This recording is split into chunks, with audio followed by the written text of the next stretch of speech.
Welcome to the Sleepy Brain Dose. Tonight we drift into the depths of the ocean. Calm science told slowly like a gentle breath. No rush, no noise, only quiet facts and steady rhythms. You can simply listen, let your mind soften, and allow the ocean's layers to carry you toward rest. The ocean covers more than 70% of our planet, yet most of it lies hidden beneath the surface. When we look at the sea from the shore, or from the deck of a ship, it might seem like a single continuous body of water. It feels unified, stretching out in all directions with no clear divisions. But when scientists began to explore it more carefully, they discovered that the ocean is not uniform. Instead, it is structured in layers, almost like a vast atmospheric sky turned upside down, each level with its own qualities, its own quiet life, its own rhythm. These divisions are not marked by solid boundaries, but by gradual shifts, in light, in temperature, in pressure, and in the types of creatures that can survive their dot. As we begin to descend from the sunlit surface, we can imagine this layering, not as sudden steps, but as a slow, soft transition, a drift into new conditions. There are 5 main layers that oceanographers describe: the epipelagic zone, the mesopelagic zone, the bathypelagic zone, the abyssopelagic zone, and the hadopelagic zone. Their names may sound complex, but they are simply a way of describing depth, from the bright shallows to the deepest trenches. Let us move through them one by one, gently, as though drifting slowly downward. The first is the epipelagic zone, often called the sunlight zone. It stretches from the surface down to about 200 meters. Here the water is bright, filled with energy from the sun. Photosynthesis is possible, which means that plants and algae can grow. Most of the ocean life that people are familiar with lives here: schools of fish, dolphins, turtles, and the countless drifting plankton that support the marine food web. For humans, this layer feels closest and most comfortable because it is similar to what we experience at the shore. The rhythm of the waves, the glittering surface, and the warmth of the sun all belong to this upper layer dot. As we continue downward, the light begins to fade. This is the mesopelagic zone, from about 200 meters to 1,000 meters. It is sometimes called the Twilight Zone. Sunlight still reaches here, but only faintly, never enough for photosynthesis. The water grows cooler, the pressure higher. Life adapts in curious ways. Some fish develop large eyes to catch every trace of light, while others glow softly with bioluminescence, creating their own illumination. The atmosphere here is quieter, more subdued. It is a place of transition, where the world above begins to fade into something entirely different. Deeper still lies the bathypelagic zone, the midnight zone. From 1,000 meters down to about 4,000 meters, there is no sunlight at all. The darkness here is soft and absolute, not harsh, but continuous. The water is cold, hovering near freezing. Pressure is immense, but life still finds a way. Strange fish with slow metabolisms drift here, conserving energy. Jelly-like creatures pulse gently through the water. Bioluminescence becomes the only light, small sparks in an otherwise endless night. It is a realm of deep quiet where everything happens slowly, in a rhythm that feels timeless. Beneath that is the abyssopelagic zone, or simply the abyss. It stretches from 4,000 meters to about 6,000 meters. The seafloor of most oceans lies here, covering more than half of the Earth's surface. The conditions are extreme. The water is near freezing, the pressure crushing. Yet life is not absent. Starfish crawl across the sediment. Deep-sea cucumbers filter the organic rain that drifts down from above, and some fish have adapted to the near total lack of food. The abyss feels remote and isolated, yet it is also stable. For millions of years, these depths have changed very little, moving in their own unhurried cycles. Finally, there is the Hadal-Pelagic Zone, named after Hades, the ancient Greek underworld. This layer includes the deepest ocean trenches, plunging below 6,000 meters to more than 11,000 meters at their most extreme. Few places on Earth are more remote. Here, the pressure is more than 1,000 times what we experience. At the surface, the darkness is absolute and the cold intense. Yet even here, life has been found. Amphipods, small snailfish, and microorganisms that thrive in conditions that would seem impossible. The Hadal Zone is a reminder that life is adaptable and that the ocean holds secrets still unknown. Each of these layers is connected, part of one continuous ocean. The boundaries are not sharp, but gradual, like a slow fading of light at dusk. Together, they form a vertical landscape, a hidden geography beneath the waves. For us, understanding these zones is not only about science, but also about feeling. The rhythm of the earth. The surface bustles with light and movement, while the depths rest in quiet darkness.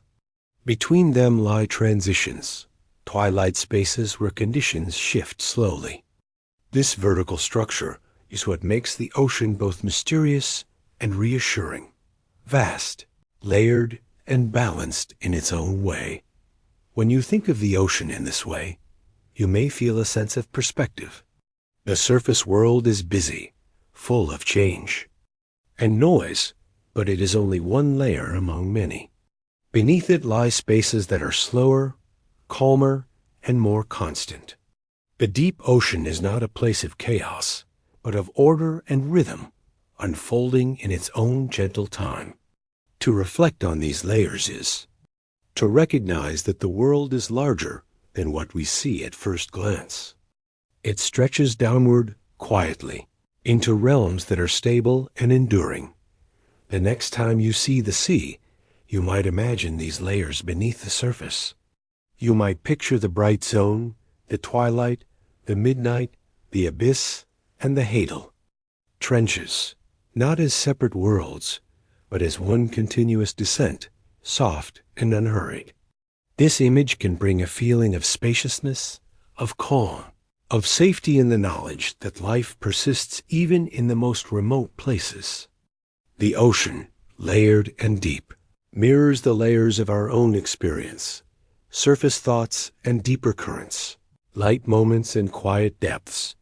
And just as the ocean holds these layers in balance, we too can hold both the surface and the depth, the brightness and the calm darkness, in a rhythm that supports rest and renewal. When we think about the sea, it is often light that first comes to mind. We picture the sparkle of sunlight dancing on the surface, the glimmer of waves under a blue sky, or the shifting shades of turquoise near a sandy shore. Light feels natural to us because we live on land, surrounded by day and night, where the sun governs almost every rhythm of our lives. Yet in the ocean, light is only a guest. It touches the surface layers. It penetrates a little deeper than we might expect, and then it fades away. Beyond a certain depth, darkness is not a pause or an exception.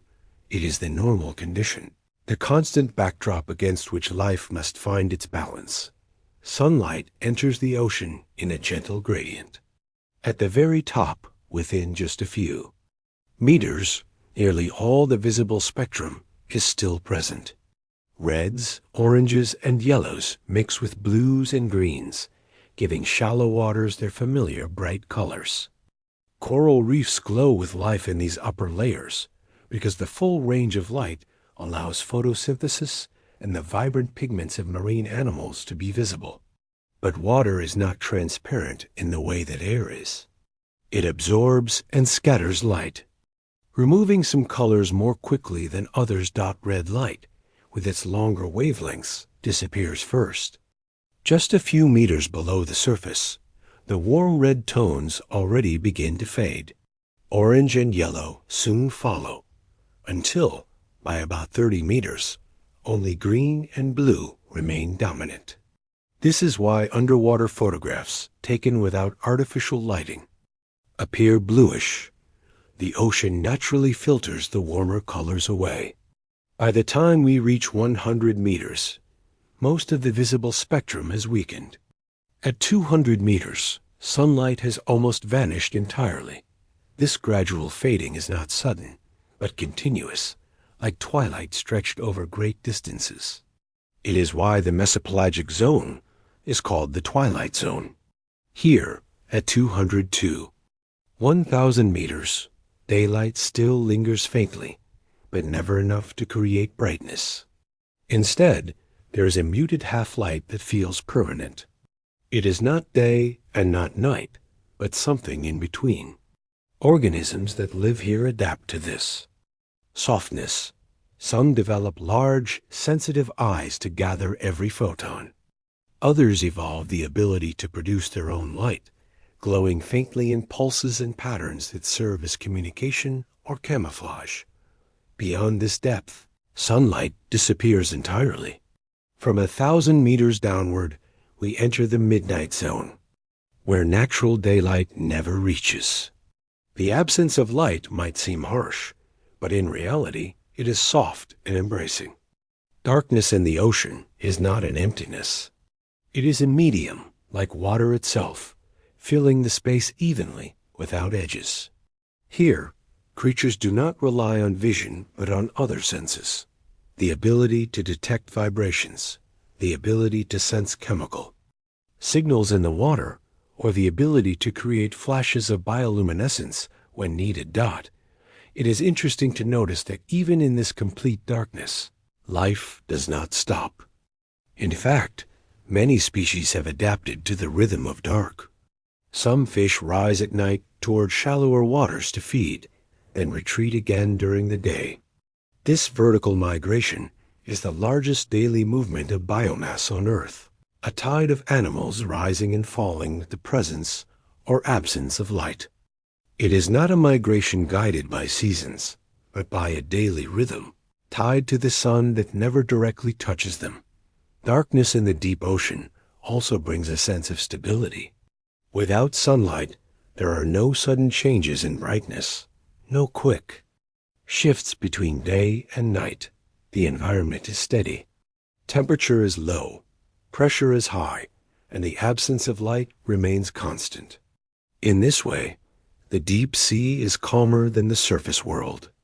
Life here follows slower rhythms, with reduced energy, as though time itself stretches out. Scientists studying the loss of light in the ocean use precise terms and measurements, but in essence, what they are describing is simple. Water allows only a narrow slice of light to enter, and then gradually absorbs it.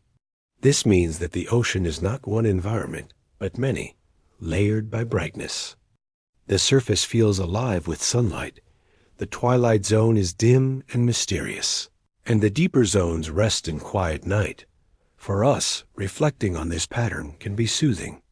Light is not something permanent. It fades gently, step by step. Darkness is not a threat but a natural state, something that life has embraced for hundreds of millions of years.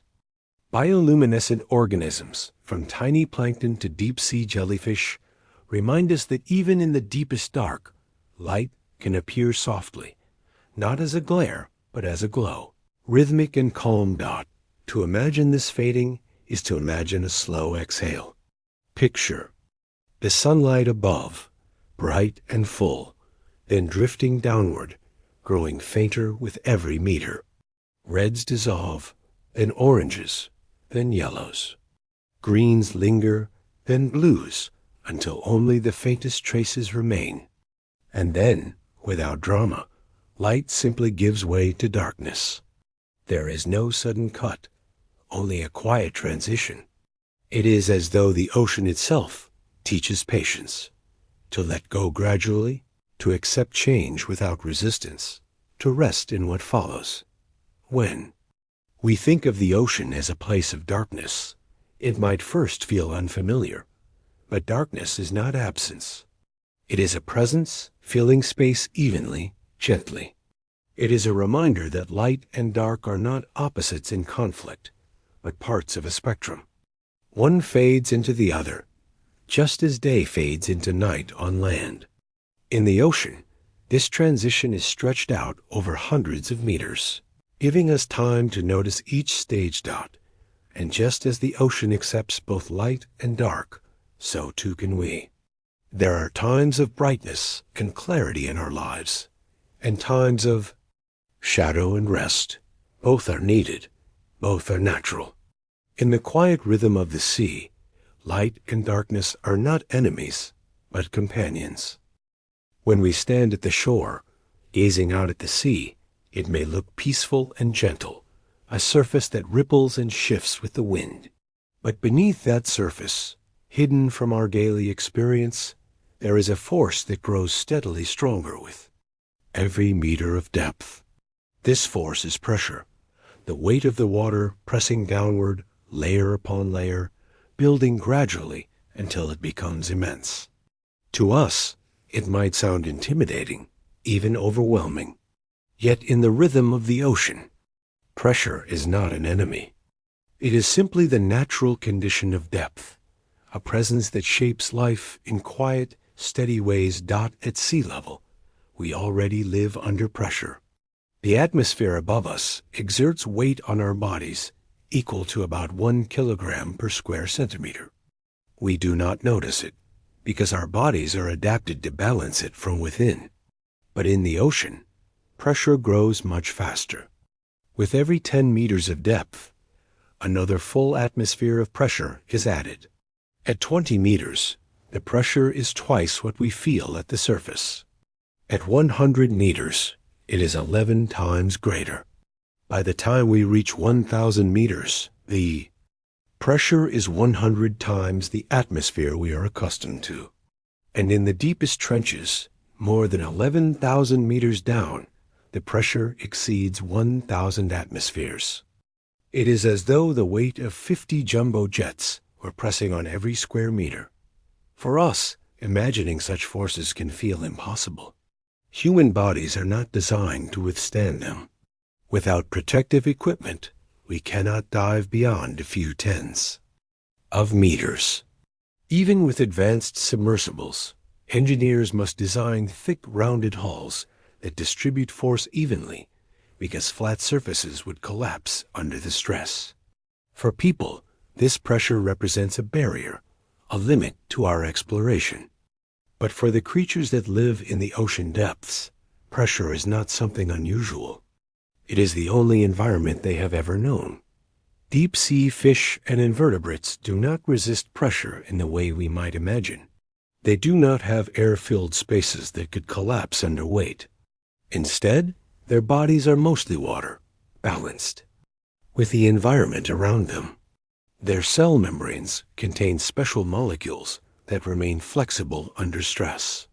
Some organisms produce unique compounds that stabilize proteins, preventing them from being crushed or distorted. To them, the high pressure is not a danger, but the background of life, as natural as the air we breathe. This adaptation is not fast.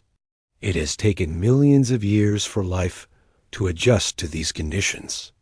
And because of this, many deep-sea creatures cannot survive if brought to the surface. The sudden release of pressure disrupts their delicate balance. They are adapted to constancy, to the quiet weight that surrounds them. Their world is steady, without sudden changes, without storms or waves that reach the deep. Pressure, for them, is not a shifting challenge, but a continuous presence. As we descend into greater depths, the sense of silence also grows. At the surface, the ocean is filled with sound, the crash of waves, the cry of seabirds, the hum of human activity. But water absorbs and dampens many noises, especially at depth. The further we go, the quieter it becomes. This silence is not absolute, but it is profound. Occasional sounds travel far in water. The call of a whale, the crack of shifting ice, the rumble of distant earthquakes.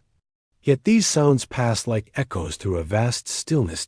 In this way, pressure and silence are linked. The heavy weight of water presses down, creating stability. That stability allows stillness, a quiet that feels more complete than anything on the surface. To imagine this environment is to imagine being surrounded evenly, held gently from all directions, without gaps or interruptions. The silence of the deep sea is not empty, but full of presence, a reminder that sound and motion are only temporary interruptions in a vast and enduring calm. Scientists sometimes describe how pressure affects sound itself. In deep water, sound travels faster and farther than in air because molecules are closer together. This is why whales can communicate across hundreds of kilometers. Their calls resonate through the deep, carried efficiently by the density of the water. But even these voices do not disturb the stillness. They are rare, rhythmic, and part of the ocean's balance. Between them, there is space. Long quiet. Space. When we reflect on the idea of pressure, it may seem to carry tension. In daily life, pressure often means stress or urgency. But in the ocean, pressure is simply weight distributed evenly, pressing in every direction at once. It is constant, not fluctuating, not demanding. In this way, oceanic pressure can be seen as a metaphor for steadiness. It holds everything in place, creating a world of slow rhythms and stability. Silence, too, can feel unsettling when we first imagine it. We are used to noise, to voices, to the hum of technology. True silence is rare. But in the deep sea, silence is not absence, but presence. It is the sound of equilibrium. Life continues. Organisms move, but all in ways that do not break the calm. It is a gentle silence, soft and enveloping, more like rest than emptiness. Together, pressure and silence define the deep ocean. They shape its creatures, its landscapes, and its rhythms. To think of them is to think of constancy, of balance, of time slowed down to a patient scale. The weight of the water is not a threat, but a cradle, holding everything in steady form. The silence is not frightening, but comforting, a background that allows small details to stand out, the flicker of bioluminescence, the drift of plankton, the slow pulse of the jellyfish. For us, remembering this can bring a sense of calm. Pressure does not always mean stress. Silence does not always mean emptiness. In the ocean, both are forms of support, conditions that allow life to unfold in gentle rhythm. The surface may be noisy and shifting, but below there is weight and quiet, steady, and enduring. And just as the ocean holds life within pressure and silence, so too can we hold ourselves in steady calm, supported, surrounded, and at rest. When you step into the ocean from a warm beach, the first sensation is often temperature. Near the shore, the water may feel mild at the surface, warmed by the sun. Yet if you dive a little deeper, you can sometimes feel a sudden chill wrapping around you, as though layers of water hold different memories of heat. This simple experience hints at one of the most important features of the sea, its temperature gradients. Unlike a single uniform mass, the ocean holds within it a careful layering of warmth and cold, arranged in a pattern that shapes everything from the smallest plankton to the largest global currents. The surface layer of the ocean, known as the mixed layer, is warmed directly by sunlight and stirred constantly by winds and waves. Depending on location and season, This layer may extend a few meters or a few hundred meters deep. Within it, temperatures can be surprisingly warm. Tropical seas may reach above 30 degrees Celsius at the surface. This warmth is not just physical comfort. It powers life, drives photosynthesis, and fuels weather systems across the planet. But warmth cannot travel endlessly downward. Water is a good absorber of light, and beyond the upper sunlit zone, the energy of the sun fades quickly. As light diminishes, so does heat. This leads to a region known as the thermocline, a boundary layer where temperature drops rapidly with depth. Above the thermocline, conditions are relatively stable and warm. Below it, the ocean grows steadily colder, until it hovers just above freezing.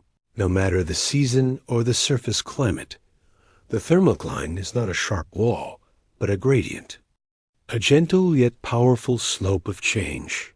In tropical oceans, the thermocline may begin around 100 meters and extend down several hundred meters. In polar regions, where the surface water is already cold, the thermocline may be absent, and the temperature remains nearly uniform from top to bottom. In this way, the ocean does not behave the same everywhere. It carries regional variations, subtle differences shaped by latitude, wind, and currents. Yet the general pattern holds: warmth above, cold below, with a transition in between. For marine life, this gradient is more than a physical detail. It is a boundary that influences where organisms can thrive. Some species remain above the thermocline, relying on warmth and light. Others live below, adapted to colder, darker, more stable conditions. Many creatures migrate vertically, crossing the thermocline daily as they move upward at night to feed and downward by day to hide. This vertical migration is not only a journey through space, but also through temperature, a slow passage from warm to cool and back again. The stability of the deep ocean's cold is remarkable. Below 1,000 meters, water temperatures are almost always between 0 and 4 degrees Celsius. Unlike the surface, which can change daily or seasonally, the deep is constant. For organisms adapted to this range, it is as though time itself holds still. Metabolisms are slower, growth is gradual, and life follows rhythms measured not in days, but in decades or centuries. The cold acts as a regulator, conserving energy and maintaining balance. For scientists, the thermocline also explains many features of the Earth's climate. Warm water above and cold water below create layers that resist mixing. This stratification means that nutrients often sink into the deep, leaving surface waters depleted. Only when winds, storms, or currents bring deep water back to the top does the surface bloom with new life. These upwellings are among the most productive regions on Earth, supporting fisheries and ecosystems that depend on the return of nutrients from the cold depths. The thermocline also affects sound, currents, and even the way submarines can hide from detection.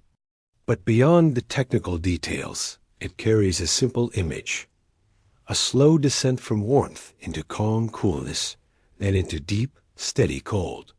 To picture this is to imagine a long exhale, a gradual release. The warmth of the surface is lively and active, but as we sink, the world quiets, cools, and steadies. The deeper we go, the more the ocean becomes a place of constancy, a resting point for the planet's energy. Reflecting on this gradient can bring a sense of calm.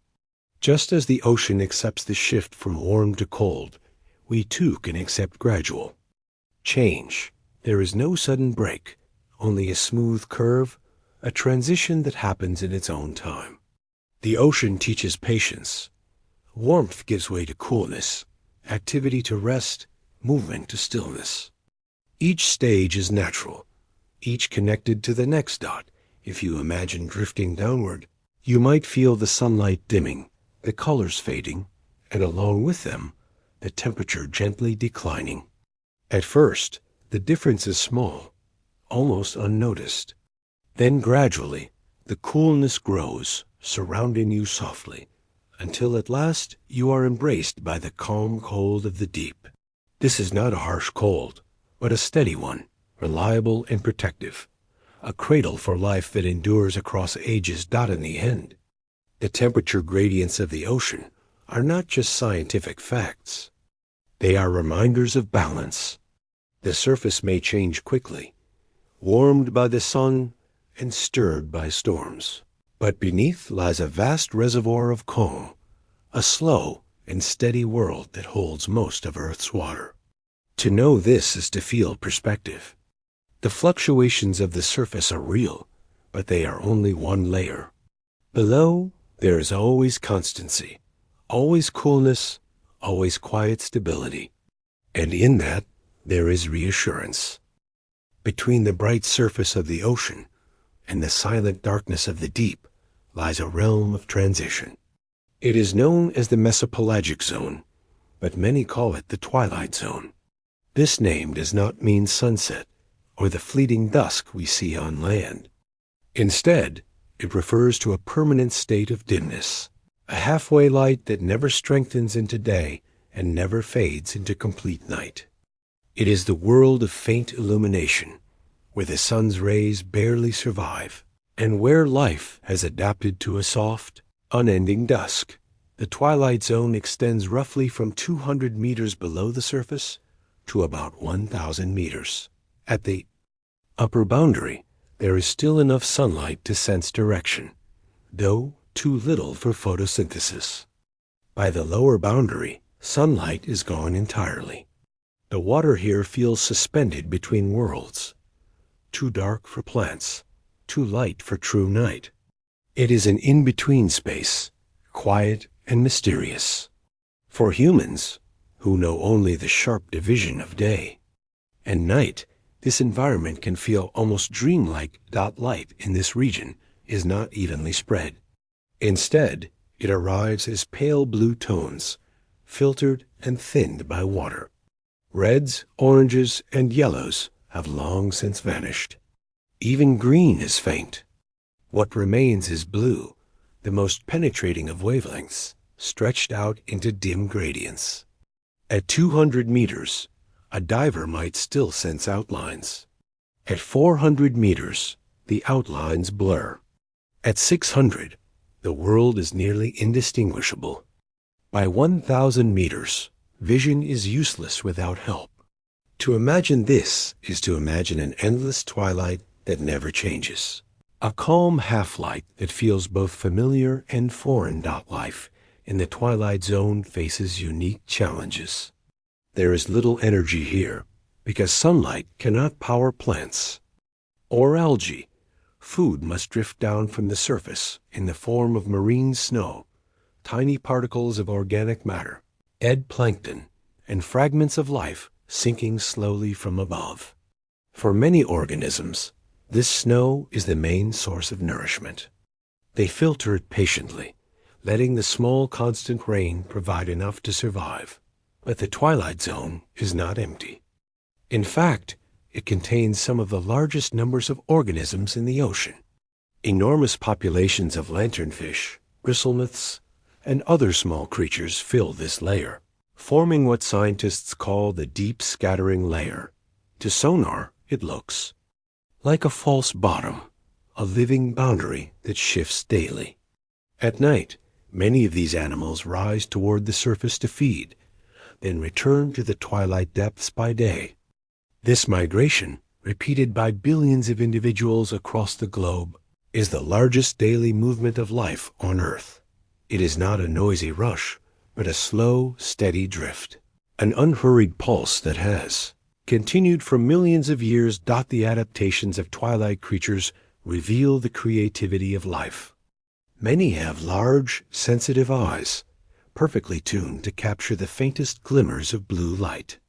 Others rely less on sight and more on bioluminescence, the ability to produce their own light through chemical reactions. Tiny points of glow, mark bodies, fins, or lures. Some flashes attract prey, others confuse predators, and still others help individuals recognize one another. To us, these lights might seem strange, but in the Twilight Zone, they form a quiet language, a rhythm of pulses against the backdrop of dimness. Predators in this region use light in delicate ways. The hatchetfish, for example, carries photophores. Along its belly that's shining downward, matching the faint light from above. This camouflage, known as counter-illumination, allows it to disappear against the weak glow of the surface. Other fish use glowing lures to draw curious prey close, or sudden bursts of light to startle attackers. The entire zone is filled with such gentle strategies, never loud, never violent, but subtle. Tuned to the softness of half-dashed darkness, the Twilight Zone also plays a quiet role in the Earth's climate. By hosting the daily migration of organisms, it helps move carbon from the surface into the depths. When animals feed near the top and return below, they transport organic material downward, a process sometimes called the biological pump. Long timescales, this process helps regulate the balance of carbon dioxide in the atmosphere, influencing the planet's temperature and stability. In this way, the calm world of twilight contributes silently to life far above. For scientists, exploring this region has been difficult. Traditional nets often miss the smaller or more fragile creatures, and light-based equipment can disturb them. Only recently, with advanced submersibles and gentle imaging systems, have we begun to glimpse the true abundance of twilight life. What we find challenges our assumptions. The mesopelagic zone may contain more fish biomass than all the surface waters combined. It is not barren. It is rich, but in a way that hides itself, in a way that does not easily reveal its rhythms. To reflect on the Twilight Zone is to reflect on the value of in-between states. On land, we often think in terms of opposites: light or dark, warm or cold, busy or quiet. But the Twilight Zone shows us a spectrum, a gradient where both light and dark coexist. It is neither day nor night, but both at once, softly blended. Its creatures thrive not by choosing one extreme, but by adapting to balance. They live slowly, efficiently, patiently, in a place that never changes quickly, but always remains steady. If you imagine drifting here, you might feel suspended. The surface above is too distant to return. The deep below has not yet begun. Around you, a dim light lingers, just enough to see faint outlines, but never sharp details.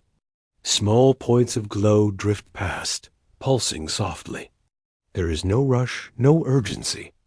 Only the rhythm of half-light, like a breath held gently in between inhalation and exhalation. This is the gift of the Twilight Zone, the reminder that transitions are natural, that balance exists between extremes, and that life can flourish in quiet middle spaces. It is a zone of patience, of subtlety, of calm endurance. In the great layering of the ocean, it is the soft bridge between brightness and night, a bridge that stretches endlessly, holding its own quiet harmony. Beneath the twilight depths lies a realm where sunlight never reaches. It begins around 1,000 meters below the surface and stretches down to about 4,000 meters. Scientists call it the bathypelagic zone, but it is more simply known as the midnight zone. This is not a metaphorical midnight, not a passing moment of darkness before dawn. It is permanent night, a steady absence of sunlight that has remained unchanged for millions of years. To imagine it is to imagine a place where day and night lose meaning, where the clock of light no longer ticks, and where darkness itself becomes the natural background of life. The midnight zone may sound forbidding, but in truth, it is calm. The absence of light is not a void. It is a presence, soft and continuous, surrounding everything equally. Here, vision plays almost no role. The reds, oranges, and yellows have vanished long before. Even the faintest blue light from the surface has been absorbed by water. What remains is a darkness so complete that the only illumination comes from life itself. Small creatures pulse with bioluminescence, scattering glimmers like distant stars. Each light is brief, delicate, and often purposeful, a signal to a mate, a lure for prey, or a flash to distract a predator.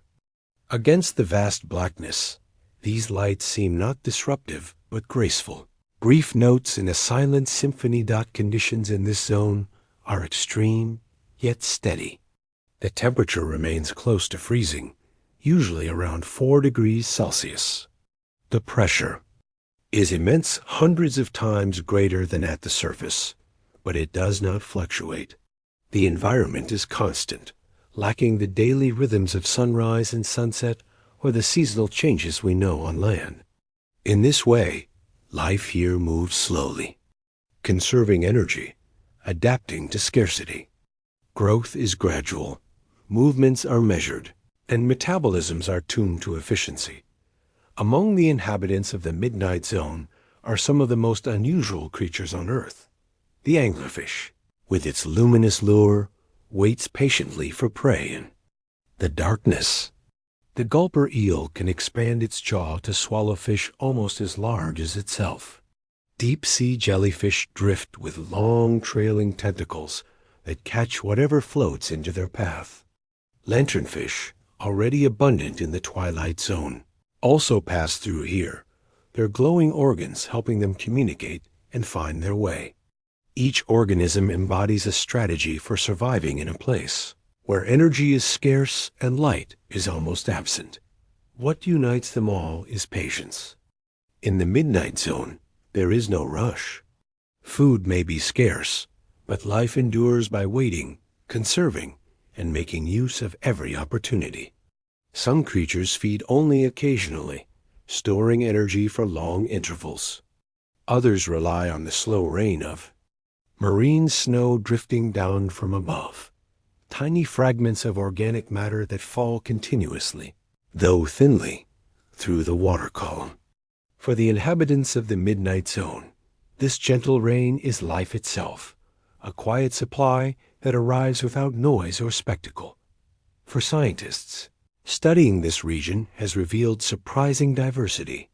Far from being empty, the Midnight Zone hosts a rich web of species, many of which remain undiscovered. Each new expedition brings glimpses of organisms never seen before.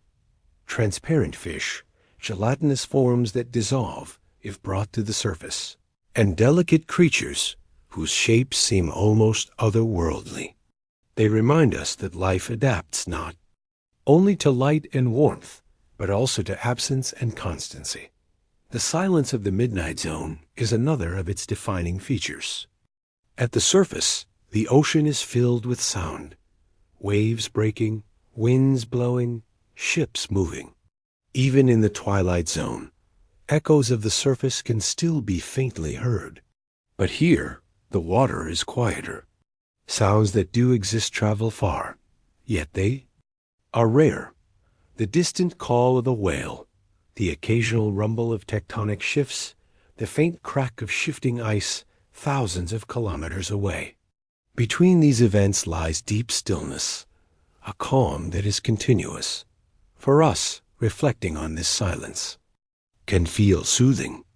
It is not emptiness, but presence, the presence of balance, of conditions that change little over time. The ocean here does not hurry. It does not break into sudden shifts. It rests in a rhythm that is measured in centuries. Life follows this rhythm, and to imagine it is to imagine time itself slowing, extending into calm stretches where urgency has no meaning. Even though the Midnight Zone is invisible to us from the surface, it covers a vast portion of the planet. By volume, it is one of the largest habitats on Earth, home to countless organisms we may never fully know. And yet, despite its remoteness, it connects to our lives. The carbon cycle that regulates Earth's climate is influenced by the creatures that migrate through this zone. The balance of marine ecosystems depends on the endurance of these hidden populations. What happens here, in the silence and darkness, ripples outward to touch the surface world dot, to imagine drifting through the midnight. Zone is to imagine being embraced by stillness. Above, the bright surface is far beyond reach. Around you, darkness stretches endlessly. Small sparks of bioluminescence drift past, appearing and fading, gentle and rhythmic. The water is cold but steady, pressing evenly from all directions. There is no turbulence, no sudden light, no distraction. Only constancy. Only the soft, unbroken night of the ocean's middle depths. This is the essence of the Midnight Zone. Not a place of fear, but a place of balance. It shows us that life can adapt to stillness, that endurance is possible in scarcity, and that darkness itself can be gentle. In the great layering of the ocean, the Midnight Zone is not empty. It is full of quiet persistence, a reminder that not all life needs light, and not all rhythms need to be fast. Some are slow, steady, and calm, like the deep breathing of the earth itself. In the deep sea, where sunlight cannot reach, darkness seems permanent. Yet the ocean is not entirely without light. Scattered throughout its depths are small glimmers, pulses, and glows that break the monotony of blackness. These lights do not come from the sun, the moon, or the stars. They come from life itself. The process is known as bioluminescence, the ability of organisms to produce light through chemical reactions within their bodies. Bioluminescence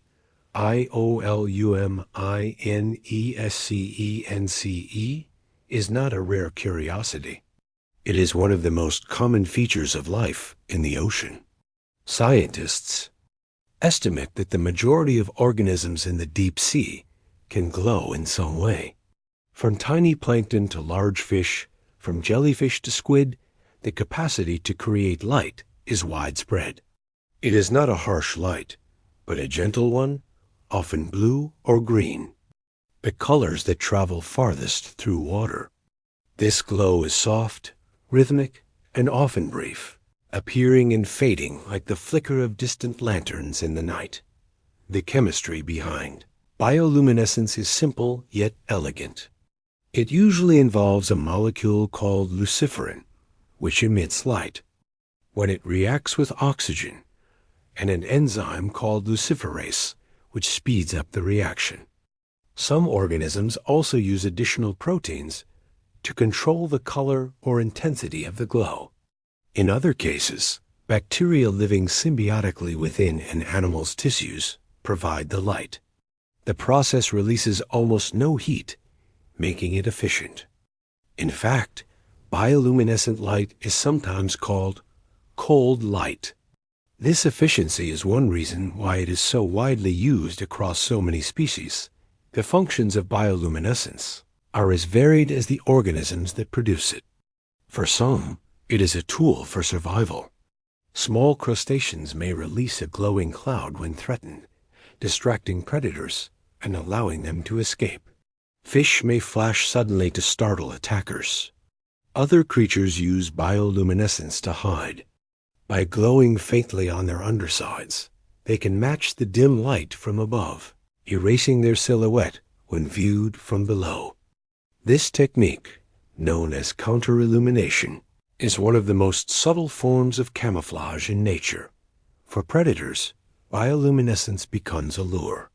An anglerfish dangles a glowing tip in front of its mouth, drawing curious prey into reach. Certain squid flash in patterns that confuse schools of fish, breaking their coordination and making them easier to catch. Even plankton can use light as a defense, glowing when disturbed to draw larger predators toward the animals trying to eat them. Light, in these cases, becomes a strategy, a quiet negotiation in the ongoing balance of life. But bioluminescence is not only about survival, it is also about communication. Some species produce precise patterns of flashes to recognize mates. Others use glows to coordinate group behavior, as in the case of some small shrimp or squid. These signals are part of a hidden language, visible only in darkness. To us, they may look random, but to the animals, they carry meaning. It is a conversation of light, spoken slowly and softly across the vast quiet of the ocean depths docked in the Yah. Shallower ocean, near the surface, bioluminescence appears in other ways.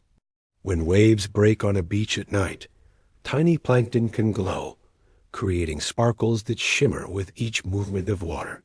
Swimmers sometimes see trails of light following their motions.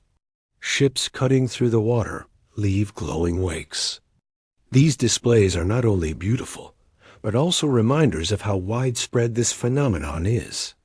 Bioluminescence is not confined to the deepest depths. It touches the entire ocean, from shorelines to trenches.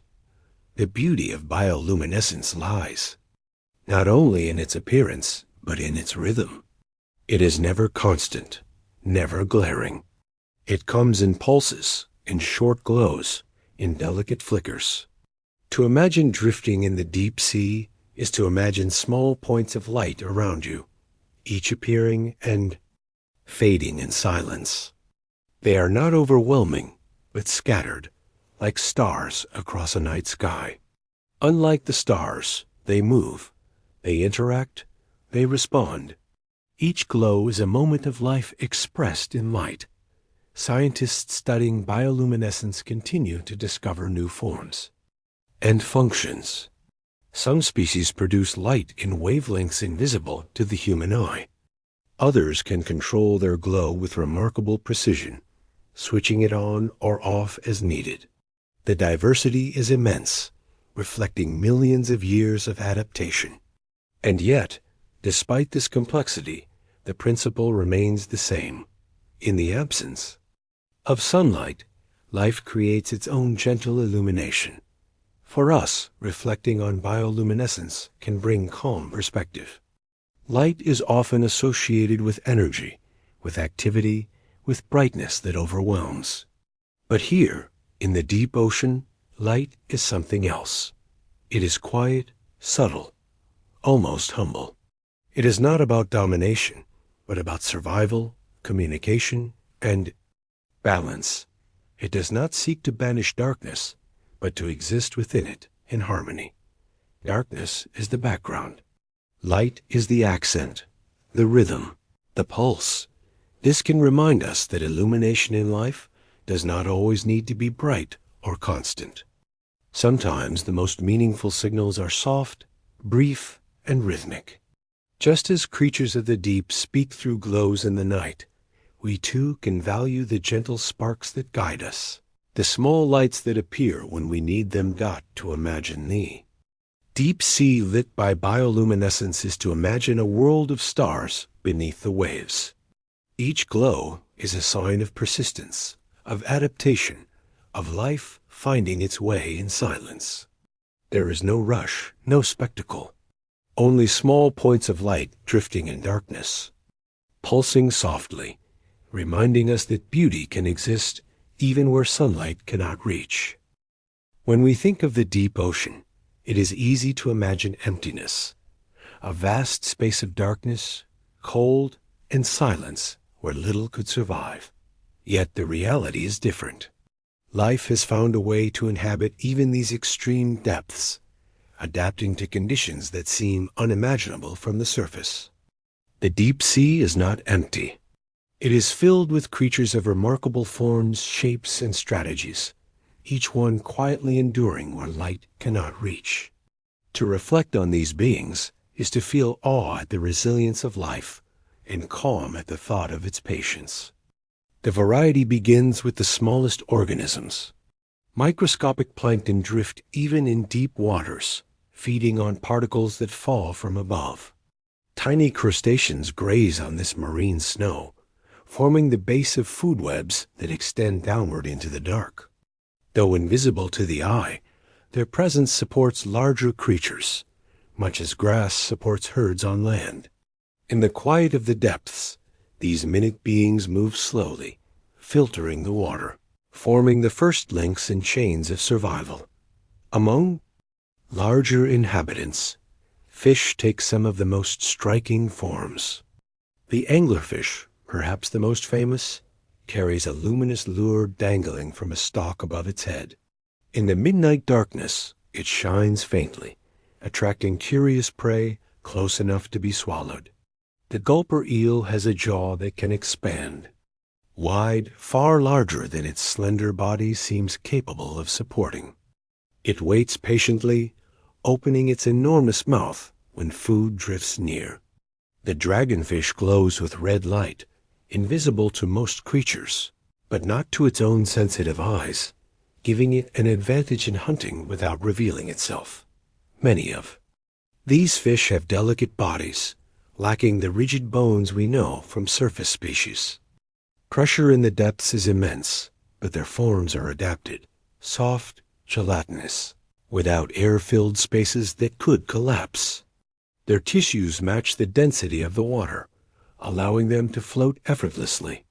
To us, they might look fragile, but in their world they are balanced, perfectly suited to their environment. Invertebrates, too, show remarkable variety. Deep-sea jellyfish drift with long, trailing tentacles, capturing whatever passes.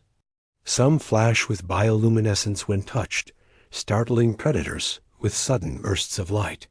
Squid of many sizes inhabit the depths, from small species to the giant squid, whose arms may stretch for more than 10 meters. For centuries, the giant squid was a creature of legend, glimpsed only rarely when washed ashore. Today, with advanced cameras, we know it is real, though still elusive. Its presence reminds us that the deep holds mysteries not easily revealed. Other invertebrates, like amphipods and isopods, crawl across the seafloor. Some grow to unusual sizes in the deep, a phenomenon known as gigantism. The giant isopod, related to the pill bugs of land, can reach 0.5 meter long. Slow-moving and armored, it scavenges patiently on organic matter that falls to the bottom. Tube worms cluster near hydrothermal vents, using symbiotic bacteria to gain energy from chemicals rather than sunlight. These beings, with no mouths and no stomachs, thrive where most life would perish, nourished by the warmth and minerals of the Earth's crust. What connects all these creatures is adaptation. They are not designed to resist their environment, but to exist in harmony with it. In the absence of light, they create their own glow. In the presence of crushing pressure, they soften their bodies. In scarcity, they move slowly, conserving energy. In abundance, they seize opportunities with patience. Each form tells a story of survival, not through conflict, but through balance with conditions that seem harsh only from our perspective. The deep-sea creatures also remind us of diversity. Unlike the surface, where many species share familiar forms, the depths produce shapes that seem unusual, almost alien. Some fish have transparent heads, allowing them to look upward with eyes protected inside fluid-filled domes. Others have mouths filled with needle-like teeth that cannot close fully, ensuring no prey can escape. Some jellyfish look like drifting parachutes of light, pulsing gently in silence. Each design is unique, each adapted to the demands of darkness, pressure, and cold. For scientists, studying these creatures is challenging. Many cannot survive the journey to the surface. Their bodies collapse or dissolve when removed from the pressure that sustains them. Observations often require submersibles or remotely operated vehicles, which glimpse them only briefly before they vanish back into the dark. And yet, each new expedition reveals more life than expected. Far from barren, the deep sea is crowded with organisms we are only beginning to understand. Reflecting on deep-sea creatures can shift our perspective. On land, survival often seems tied to speed, strength, or competition. But in the ocean depths, survival is tied to patience, efficiency, and subtle adaptation. Here, the fastest are not always favored, nor the strongest. Instead, those who endure, who conserve, who harmonize with their environment, persist across millennia. It is a lesson in quiet resilience, a reminder that life does not always need to push, but sometimes needs only to flow. To imagine drifting among these creatures is to imagine a dreamlike landscape. Shapes emerge slowly from the dark, a soft glow here, a pulsing body there, long arms trailing like ribbons, large eyes shining faintly. They do not rush past, but move gently, as if the entire environment encourages slowness. The water is still, the pressure constant, the darkness unbroken. Within it, life persists, not loudly, but persistently, softly, steadily. In this way, deep-sea creatures embody the essence of calm endurance. They teach us that even in the most remote and quiet places, life finds expression. It may take unfamiliar forms, it may move at unfamiliar speeds, but it thrives nonetheless.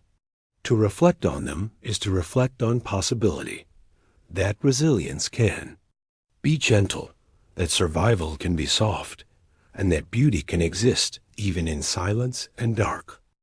Beneath the midnight depths lies another world still, from about 4,000 meters down to 6,000 meters. The ocean enters what scientists call the abyssopelagic zone, or more simply, the abyss. The very word abyss often stirs thoughts of bottomless emptiness, of terrifying depths that never end. Yet the ocean's abyss is not endless, nor is it hostile in the way the word suggests. It is vast, yes, and distant from the sunlit surface, but it is also steady, calm, and enduring. To reflect on the abyss is not to confront fear, but to encounter constancy, a world that has changed little for millions of years. The abyss covers more than half of the planet's surface. Its plains stretch across the seafloor, wider than any continent, forming the largest single habitat on Earth. Yet few humans have ever seen it directly. For us, it remains remote, hidden beneath kilometers of water. For the creatures that live there, however, it is home. This is not a barren desert, though it may appear empty at first. It is a slow landscape, a quiet plain where life endures and forms, adapted perfectly to stillness. The environment of the abyss is marked by stability. Sunlight never reaches here. The water temperature hovers just above freezing, usually between 1 and 3 degrees Celsius. The pressure is immense, hundreds of times what we feel at the surface, yet steady, unchanging. Currents move sluggishly across the plains, carrying fine sediments that settle over time. The silence is profound, interrupted only rarely by distant rumbles or the soft fall of organic matter from above. Everything here follows a rhythm that is patient and long-lasting. Life in the abyss survives on scarcity. Without sunlight, there are no plants or algae to produce energy directly. Instead, food arrives as a gentle rain of marine snow, fragments of dead plankton, tiny skeletons, and organic particles drifting downward from higher waters. This rain is thin, but constant. For organisms of the abyss, it is enough. Starfish creep slowly across the seafloor, extending their arms to gather what falls. Sea cucumbers filter the sediment, digesting whatever organic material it holds. Brittle stars and sea urchins graze patiently, turning the seafloor into a slow-moving garden of invertebrates. Some creatures in the abyss grow to remarkable sizes. This phenomenon, known as deep-sea gigantism, is seen in species like the giant squid, the giant isopod, and certain types of amphipods. In the cold, high-pressure environment, slower metabolisms and long lifespans encourage large forms. These giants move without hurry, conserving energy, enduring across decades. Others, by contrast, remain small and delicate, minimizing their needs in a world of limited resources. Both strategies reflect the balance of life in the abyss, to endure with what is available, neither wasting nor demanding more than the environment can give. The abyss is also home to deep-sea fish such as rat-tails, cusk eels, and tripod fish. These creatures often rely on sensitive organs to detect vibrations or chemical signals in the water, since vision is of little use.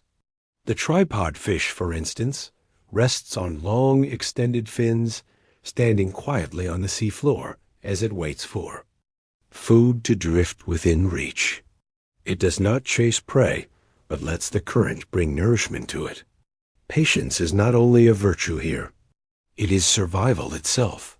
Despite its remoteness, the abyss plays a role in the balance of the planet.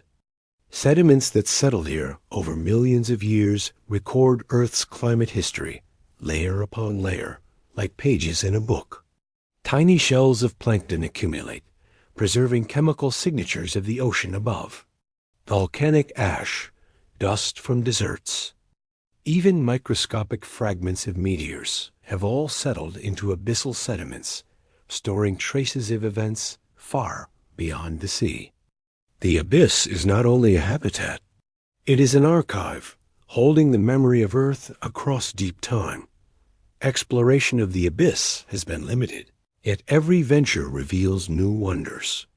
Submersibles have recorded strange jelly-like organisms, vast sponge, fields, and fragile corals that grow slowly over centuries.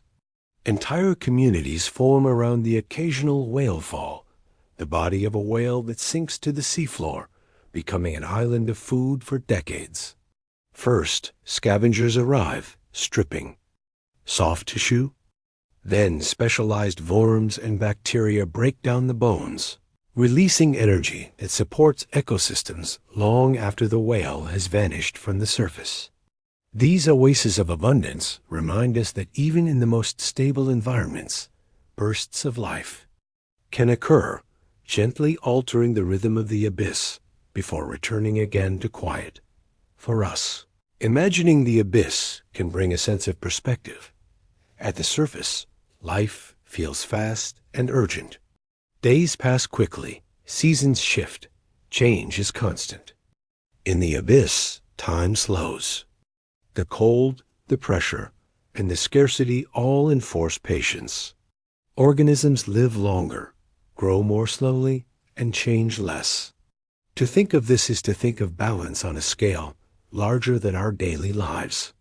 The abyss reminds us that endurance does not require speed, and that stability is itself a form of strength. Drifting through the abyss in imagination, we might see vast plains stretching in every direction. The seafloor is covered with fine sediment, rippled gently by slow currents.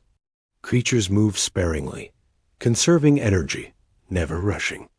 Now and then, a soft glow of bioluminescence flickers in the distance. Otherwise, the darkness is calm, the water steady, the environment timeless. It is not empty, but full of quiet persistence. This is the essence of the abyss. Vastness without chaos, distance without emptiness, stability without stagnation. It is a world that teaches patience, showing us that life can thrive even in silence, in cold, and in scarcity. It reminds us that constancy is not lifelessness, but resilience stretched across ages. In the great layering of the ocean, the abyss is the foundation, the broad plain on which so much else depends. To reflect on it is to feel not fear, but reassurance, that beneath all change, there is always something steady, always something enduring, always a rhythm that continues quietly, no matter what happens at the surface. In the abyssal depths of the ocean, far below the reach of sunlight, the world might seem uniform, cold, dark, and unchanging. Yet scattered across the seafloor are places of striking contrast, places where heat and minerals flow into the ocean in great plumes. These are hydrothermal vents, sometimes called black smokers or white smokers, depending on the minerals they release. To discover them is to realize that the deep sea, though stable and calm, is not lifeless stone. It is connected to the living, breathing earth beneath, where heat from the planet's interior still rises into the ocean. Hydrothermal vents form where tectonic plates meet or separate. Along mid-ocean ridges, where the Earth's crust is thin, seawater seeps down through cracks and fissures. As it travels deep into the crust, the water encounters magma-heated rock. Temperatures rise dramatically, reaching hundreds of degrees Celsius. This superheated water dissolves minerals from the rock around it, carrying metals such as iron, copper, and zinc. When the fluid finally escapes back into the ocean through chimneys or openings, it meets near-freezing seawater. The sudden cooling causes minerals to precipitate, forming towering structures of black or white smoke. The site of a hydrothermal vent is unlike anything else in the ocean. Chimneys can rise meters high, constantly building as minerals solidify. Around them, plumes of dark water billow upward, filled with fine particles. The contrast is striking. In the surrounding abyss, everything is calm, still, and cold. At the vent, energy bursts forth, not with noise or violence, but with a steady outflow of heat and minerals. It is a reminder that the Earth is alive beneath its surface, and that the deep sea is not entirely cut off from the planet's inner fire. What makes hydrothermal vents especially remarkable is the life they support. Unlike surface ecosystems, which depend on sunlight and photosynthesis, vent communities rely on chemosynthesis. Here, bacteria and archaea use chemicals such as hydrogen sulfide or methane as sources of energy. These microorganisms form the base of a food web entirely, independent of the sun. They live inside the tissues of giant tube worms, in mats on the seafloor, and in the bodies of clams and mussels. They transform minerals and gases into organic matter, sustaining entire ecosystems in a place where no sunlight ever reaches. Tube worms of hydrothermal vents are among the most striking organisms. They grow in dense clusters, their white bodies sheathed in chitin tubes with bright red plumes extending outward. These plumes are filled with blood rich in hemoglobin, designed to absorb sulfides from the vent water. Inside their bodies live symbiotic bacteria that process the chemicals into energy. The worms themselves have no mouth or stomach. All their nourishment comes from this internal partnership. In the cold dark of the abyss, these creatures thrive near scalding waters, living proof of life's adaptability. Other organisms join them, giant clams with symbiotic bacteria in their gills, mussels that grow in clusters, shrimp with light sensing, organs that may help them navigate near vents, and crabs that graze on bacterial mats. Predators such as fish and octopuses also visit, feeding on the abundance. These communities are often dense, teeming with biomass in an environment that otherwise seems sparse. Around the vents, life flourishes in abundance, a small oasis of energy amid vast plains of quiet sea floor. For scientists, the discovery of hydrothermal vents in the late 1970s was revolutionary. Before then, it was thought that all ecosystems depended, directly or indirectly, on sunlight. The idea that entire food webs could exist without it, fueled instead by chemical energy from the Earth itself, expanded our understanding of life's possibilities. Some even suggest that life on Earth may have begun in similar environments, where heat, minerals, and water created the conditions for the first cells to form. The study of vents also influences the search for life beyond Earth. Worlds such as Europa or Enceladus, icy moons with oceans beneath their surfaces, may host hydrothermal systems of their own, raising the possibility of alien ecosystems built on similar principles. Yet for all their abundance, vent communities are also fragile. The chimneys are temporary structures, lasting years or decades before collapsing or sealing shut. When a vent ceases to flow, its ecosystem fades. Species must disperse to find new vents, often across great distances. Many vent organisms produce larvae capable of drifting for long periods, carried by deep currents until they encounter another source of energy. The ability to disperse in this way ensures survival across a patchwork of habitats that may appear and vanish over time. Presence of hydrothermal vents also shapes the chemistry of the ocean. The minerals they release alter the composition of seawater, adding metals and nutrients that influence global cycles. While vents occupy small areas compared to the size of the ocean, their contribution is significant over long timescales.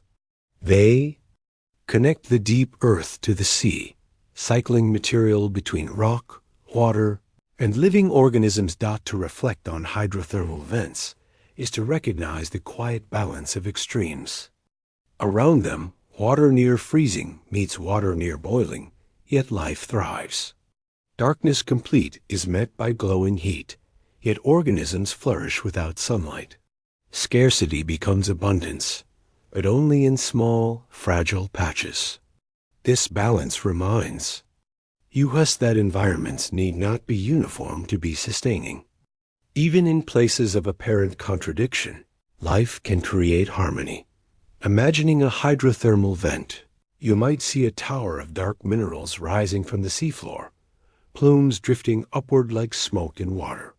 Around it, tube worms sway, clams cluster, and shrimp move across bacterial mats.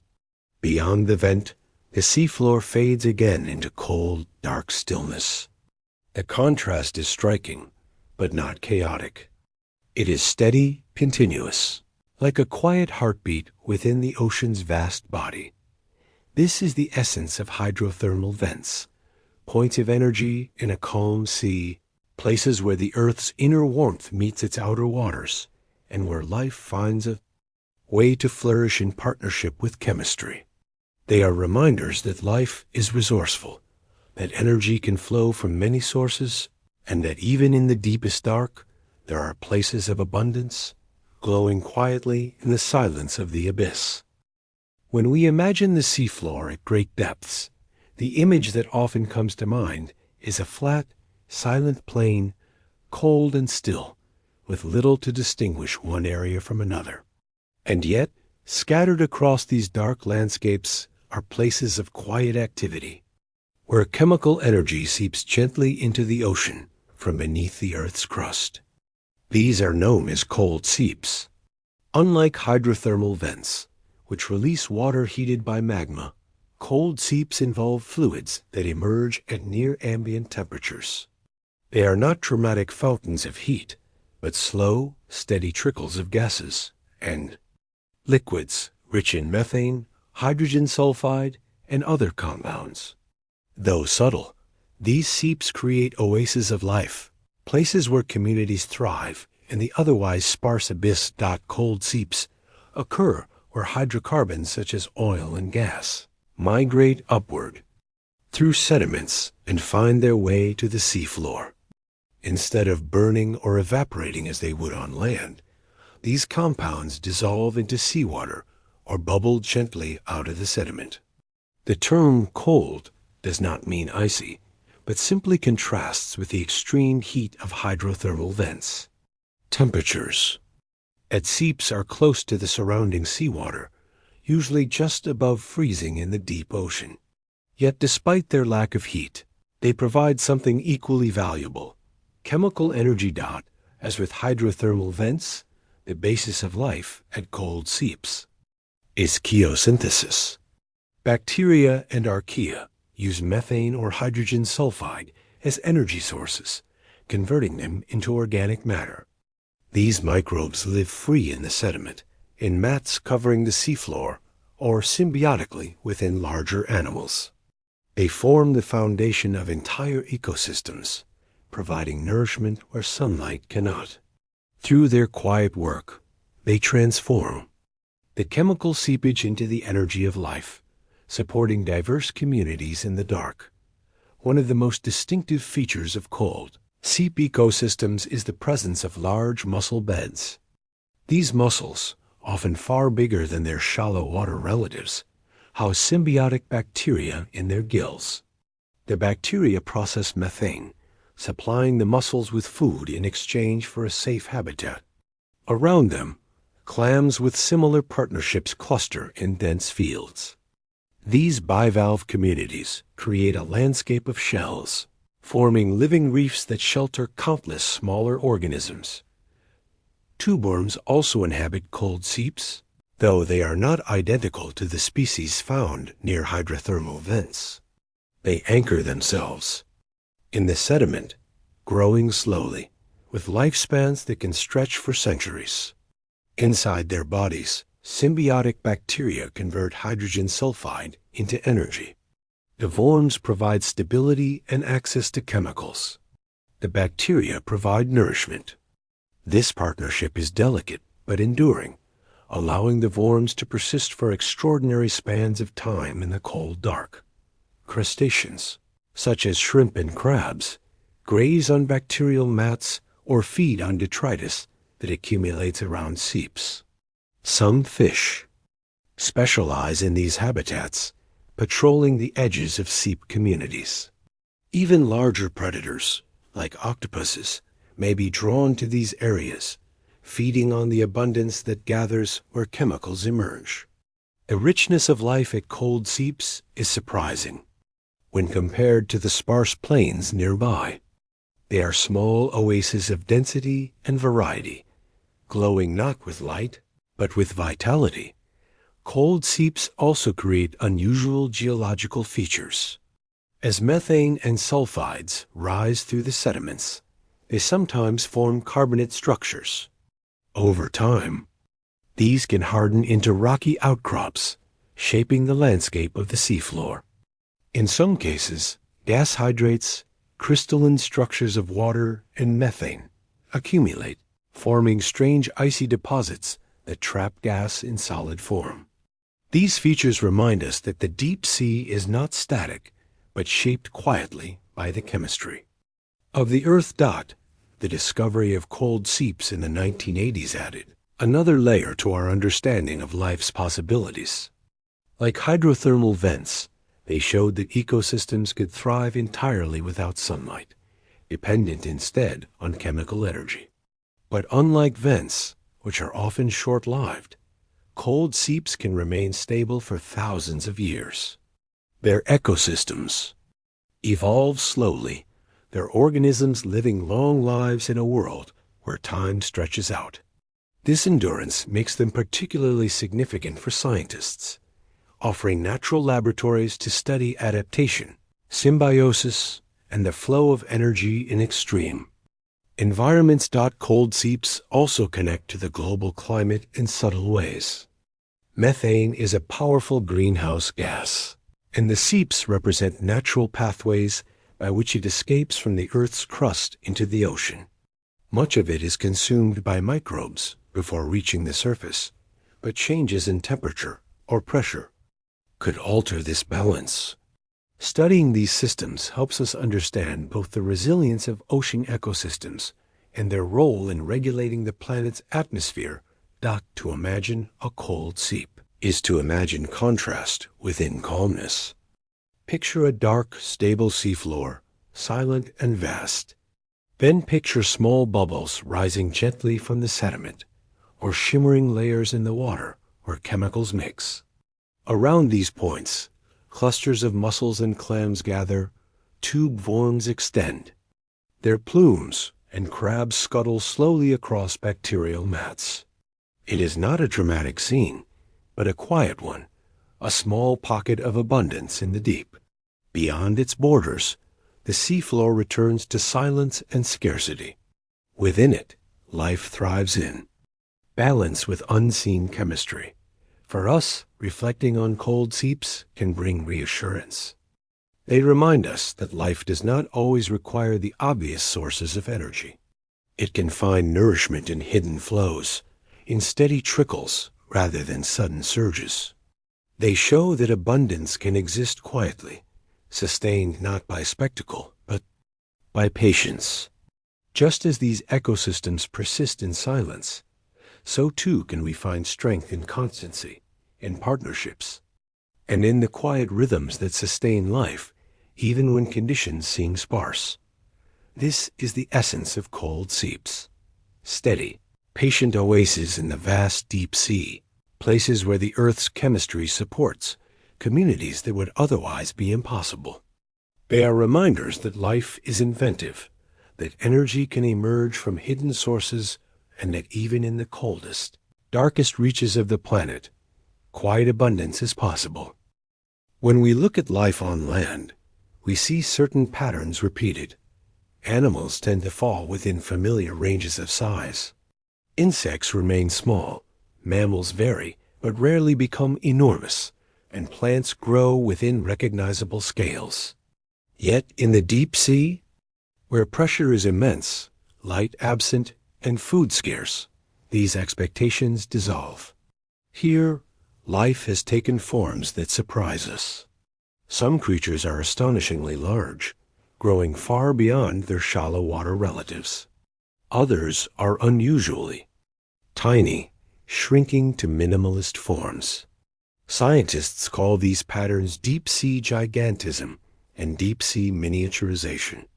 Together, they reveal the creativity of evolution in places where conditions demand unusual solutions. Deep-sea gigantism refers to the tendency of some organisms to grow to sizes much larger than similar species at the surface. The giant isopod is a well-known example.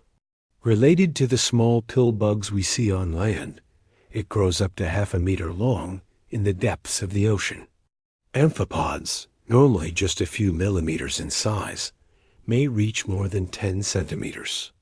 The giant squid and colossal squid, reaching lengths of more than 10 meters, are dramatic examples of gigantism in cephalopods. Why does gigantism occur? The explanations are still debated, but several factors may contribute. One idea is that cold temperatures and the deep, slow metabolism, allowing organisms to invest energy into gradual but sustained growth over long lifespans. Another factor may be oxygen availability. Cold water holds more oxygen, which can support larger body sizes in some species. Predation pressure may also play a role. In the vast, dark environment of the deep sea, being large can deter predators, while also providing the ability to store more energy in times of scarcity. Gigantism may also help creatures travel long distances in search of food. In an environment where resources are patchy and unpredictable, a larger body can store reserves and move more efficiently across wide expanses. This is especially true for scavengers like the giant isopod, which may go weeks or months without a significant meal. Its bulk allows it to endure long fasting periods, then consume large amounts when food finally arrives, such as when the body of a whale or fish sinks to the sea floor.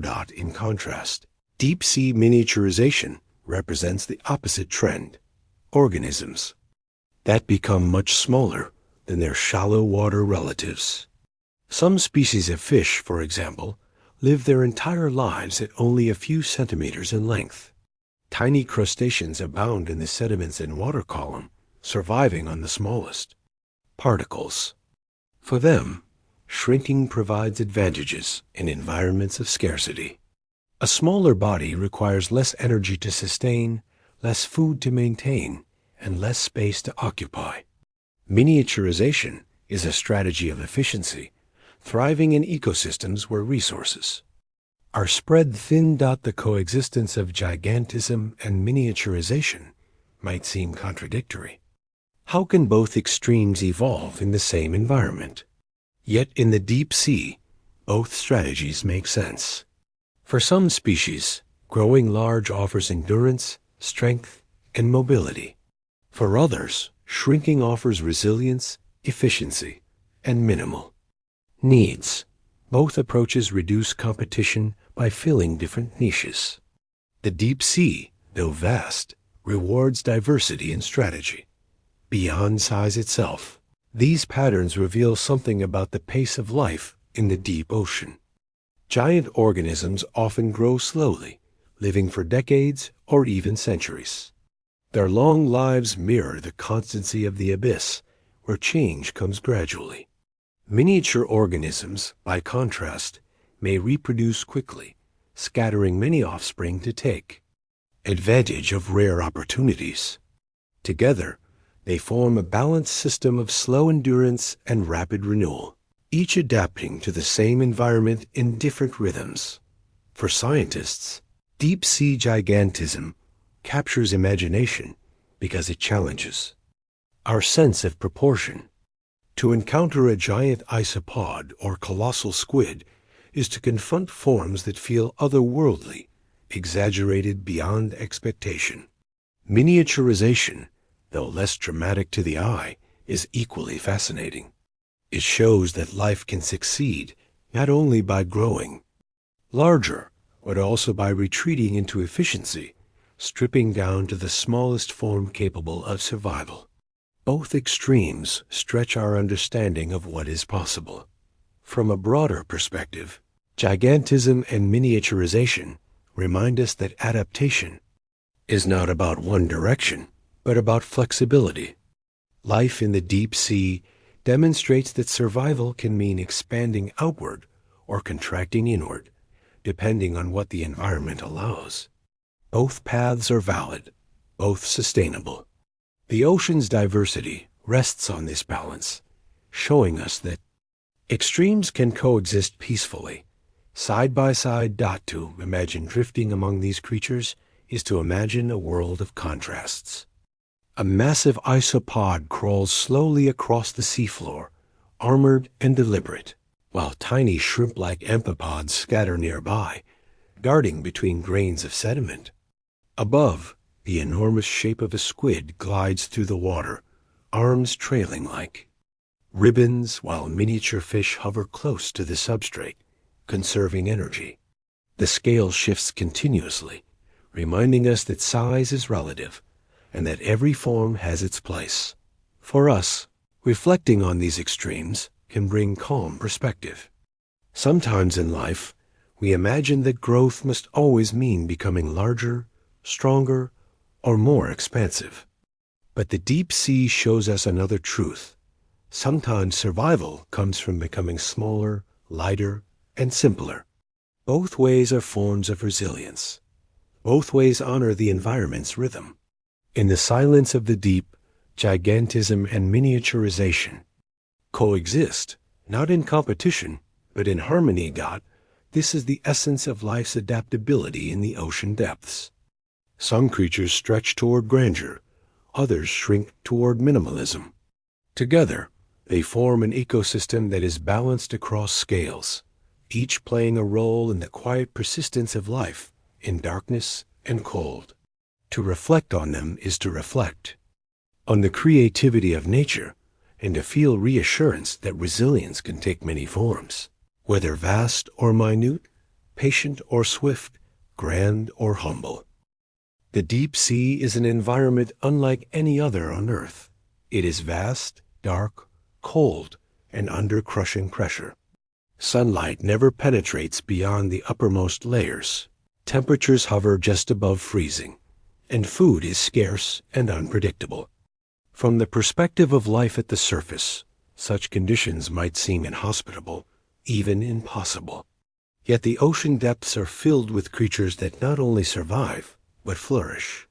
Their survival depends on adaptations, slow, steady, adjustments over millions of years that allow them to live in balance with challenges that appear extreme to us.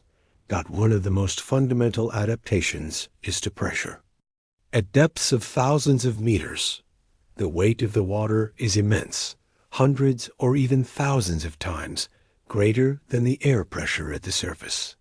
For most organisms, this would be crushing. Deep-sea creatures, however, do not resist pressure. They embody it. Their bodies contain few, if any, air-filled spaces. Instead, they are soft, gelatinous, and flexible, their tissues matching the density of the water around them. Special molecules in their cell membranes keep proteins stable, preventing them from deforming. In this way, they live not in defiance of pressure, but in harmony with it, as though it were simply another constant of existence. Another crucial adaptation is to temperature. In the deep ocean, water is cold, usually between 0 and 4 degrees Celsius. To survive, organisms have evolved enzymes that function at low temperatures, allowing metabolism to continue slowly and efficiently. Many creatures have reduced metabolic rates, conserving energy in an environment where food is scarce. Growth and reproduction occur at slower paces, but with greater endurance.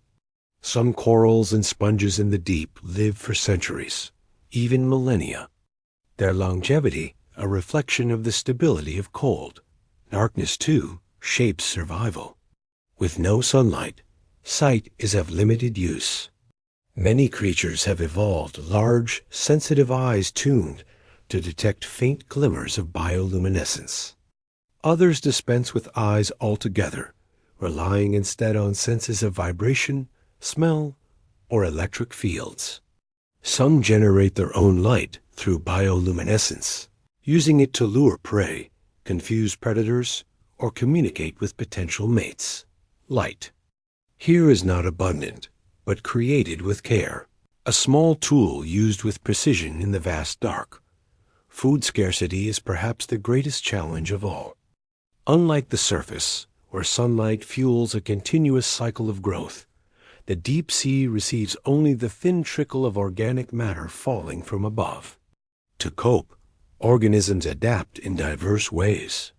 Some are opportunistic scavengers, feeding on whatever drifts within reach. Giant isopods, for example, can endure months without food and consume large meals when the opportunity arises. Others filter the constant marine snow, tiny particles of detritus, capturing nourishment bit by bit. Still others rely on symbiosis, forming partnerships with bacteria that provide energy from chemical processes, as seen in hydrothermal vents and cold seeps. Reproductive adaptations are equally important. In a vast and sparsely populated environment, finding a mate can be difficult. Some species solve this by producing larvae that drift widely, carried by currents, until they settle in new habitats. Others employ bioluminescent signals to attract partners. The anglerfish displays one of the most unusual strategies. In some species, males are tiny compared to females. A male attaches himself permanently to her body, fusing circulatory systems, so he is always present when reproduction is possible.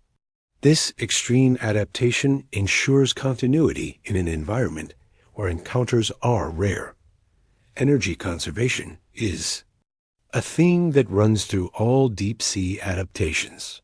Movements are often slow and deliberate, avoiding unnecessary expenditure.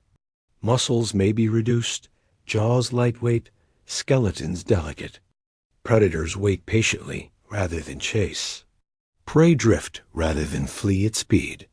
In this world, survival is not about urgency, but about balance with scarcity. Every action is measured, every adaptation tuned to endurance rather than haste.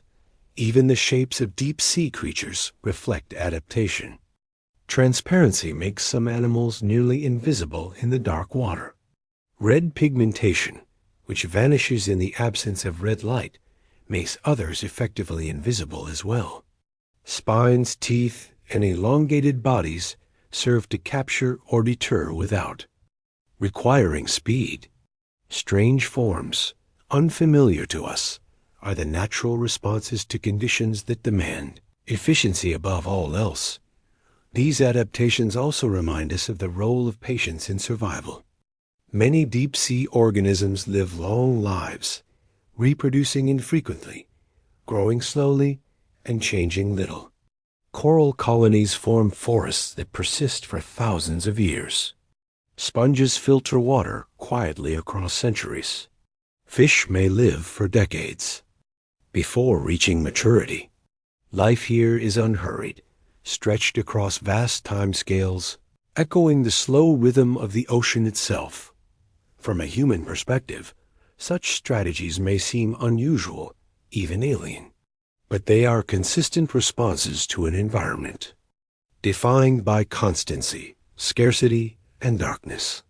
They show us that survival is not a single formula, but a spectrum of possibilities. Some creatures adapt by shrinking, others by growing large. Some adapt by glowing softly, others by becoming invisible. Some endure long intervals without food, others form partnerships to secure steady nourishment. Each adaptation is a reminder of life's resilience, its ability to find harmony in any condition. To imagine these adaptations is to imagine a world of creativity expressed in quiet forms. A fish with a mouth that can open wide enough to swallow prey larger than itself. A worm without a stomach, nourished by bacteria living inside its tissues. A shrimp with light-sensitive organs on its back, guiding it through the glow of vents. Each is a unique answer to the same question: how to live in the deep. Reflecting on these survival strategies can bring us calm perspective. On the surface, we often equate adaptation with struggle, with constant change and competition. In the deep ocean, adaptation often means slowing down, conserving, and aligning with the environment's rhythm. It is less about resistance and more about acceptance. Life thrives not by battling the deep, but by flowing with it, embracing pressure, darkness, and scarcity as natural constants. This is the essence of adaptations in the deep sea: resilience, expressed in softness, survival through balance, endurance through patience. The creatures of the abyss show us that life can find a way not only in easy places, but in the hardest, and that in doing so, it can remain graceful, steady, and calm. When we think of corals, the image that comes to mind is usually a reef in shallow, sunlit waters. We picture bright colors, tropical fish weaving between branches, and a warm glow of sunlight filtering through the water. Yet corals are not confined to the shallows. Far below the surface, in places where no sunlight reaches, there exist vast communities of deep-sea corals and sponges. They lack the bright colors of tropical reefs, for light is absent. But in form and function, they are just as extraordinary, creating habitats that endure across centuries in the calm of the abyss. Deep-sea corals differ from their shallow relatives in one crucial way: they do not depend on photosynthesis. Reef-building corals in shallow water rely on symbiotic algae within their tissues, which require sunlight to produce food. In the deep, where sunlight never penetrates, corals cannot rely on algae. Instead, they feed by extending delicate polyps into the current, capturing tiny particles of organic matter drifting by. This strategy frees them from the need for light, allowing them to thrive in darkness. These corals often form large colonies, branching structures that can rise meters above the seafloor. Some species, like Lophelia pertusa, create reefs that stretch for kilometers, forming complex habitats where fish, crustaceans and other animals find shelter. Unlike tropical reefs, which grow relatively quickly, deep-sea coral reefs grow slowly, sometimes only a few millimeters per year. Over centuries, however, they can become vast, enduring structures. Some coral colonies discovered in the deep are thought to be thousands of years old, making them among the oldest living structures on Earth. Sponges, too, find a home in the deep sea. These simple animals filter water through their porous bodies, extracting bacteria and organic particles for nourishment. In the deep, they grow slowly but steadily, sometimes reaching enormous sizes. Glass sponges with skeletons made of silica form intricate lattice that resemble delicate sculptures. Other sponges can live for thousands of years, quietly filtering the water, sustaining themselves with patience unmatched by most forms of life. Together, corals and sponges transform the seafloor. Where they grow, biodiversity increases. There, branches and structures provide shelter for fish, nurseries for invertebrates, and surfaces for other organisms to cling to.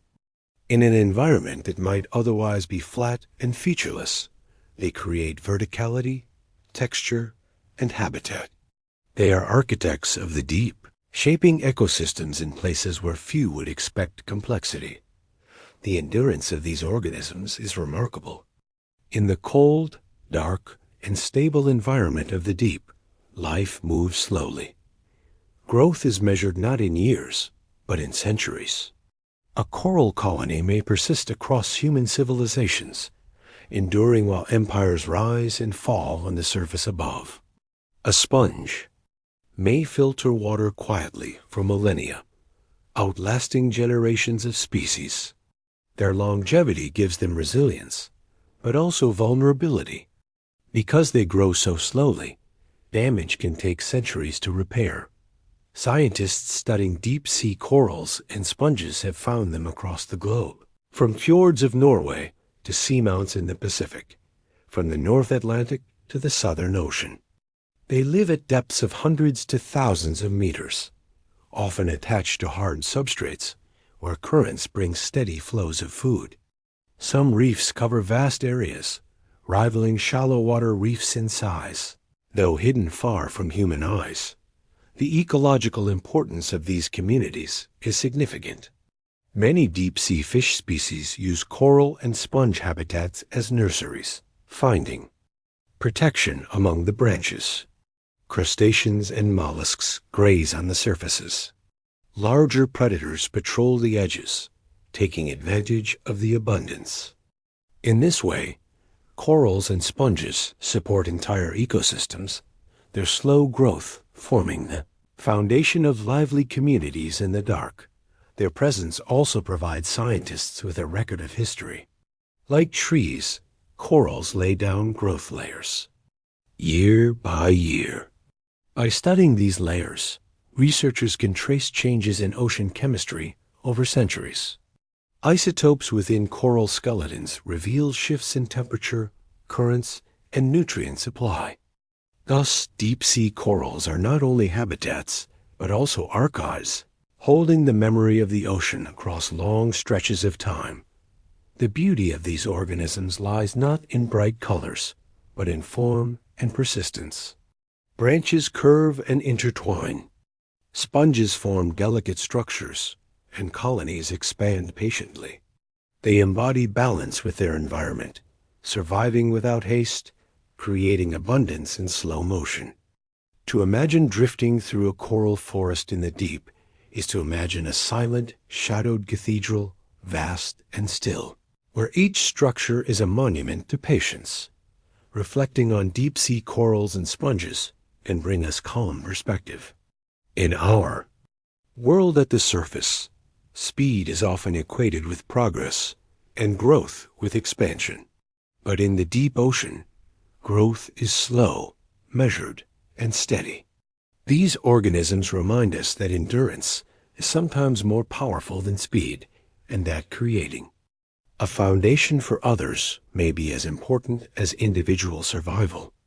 They show us that resilience can be quiet and that beauty can emerge gradually, over spans of time longer than we can easily imagine. This is the essence of deep-sea corals and sponges, slow architects of life in the abyss, patient builders of habitat, silent witnesses to the passing of centuries. They remind us that life's strength is not always in movement, but sometimes in stillness, in endurance, and in the gentle creation of space where others may also thrive. The seafloor is not flat. Although we often imagine the deep ocean as a uniform plain stretching endlessly, the reality is far more varied. Beneath the surface lies a world of peaks and valleys, ridges and canyons, mountains taller than Everest, and trenches deeper than anything on land. These features are known as seamounts and trenches, and together they form the hidden geography of the planet.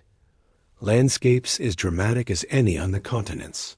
Though cloaked in water and silence, seamounts are underwater mountains most often.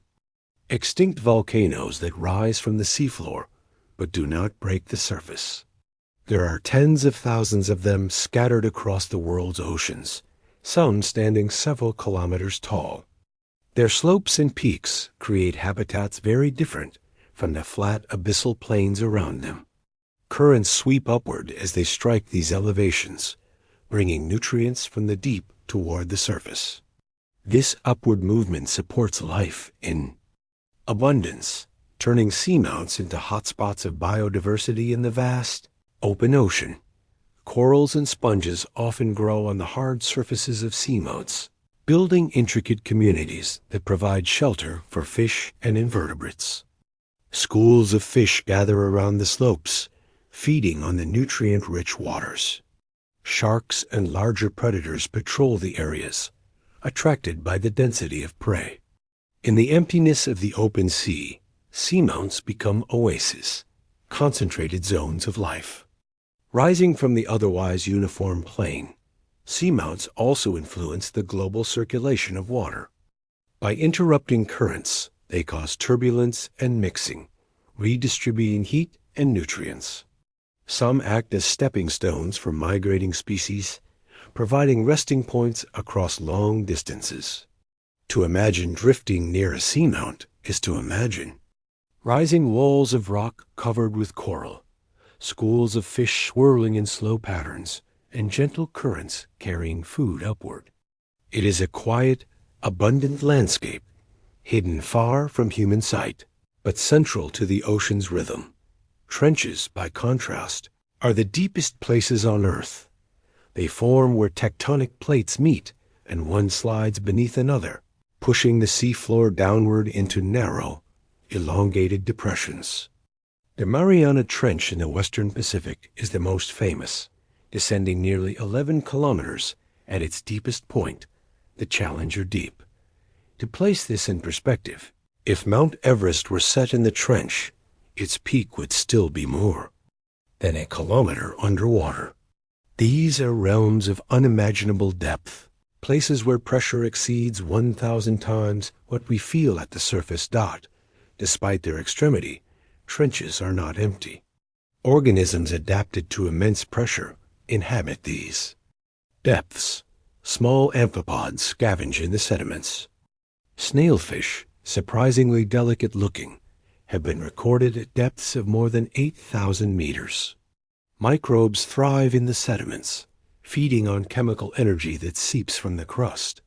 These life forms show that even in the deepest, darkest, most pressurized environments on Earth, survival is possible.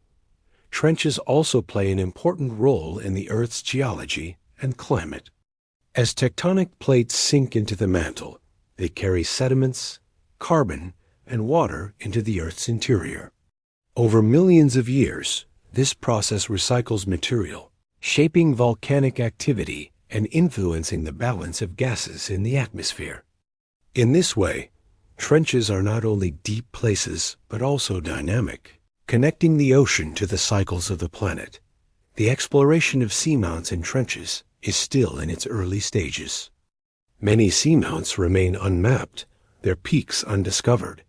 Many trenches have been visited only once or twice, with technology just beginning to reveal their mysteries. Each new survey uncovers new species, new landscapes, and new insights into Earth's functioning. And yet, even as science advances, much of these hidden places will remain untouched, continuing their quiet existence beyond human reach. Not to imagine seamounts and trenches. Together is to picture contrast within the deep. One rises upward, creating abundance and structure. The other sinks downward, creating vast pressure and silence. Both are extremes of the same ocean floor, both shaping the flow of currents, the patterns of life, and the cycles of the planet. They remind us that the seafloor is as diverse as the surface of continents, only hidden beneath layers of water. For us, reflecting on these landscapes can bring calm perspective. Mountains and valleys exist not only above us, but below. The planet is layered with depth, with features that dwarf our sense of scale. Yet within these extremes, life finds a way. Corals on seamount slopes, snailfish in trenches, microbes in sediments. Adaptation is constant, whether upward toward abundance or downward into pressure.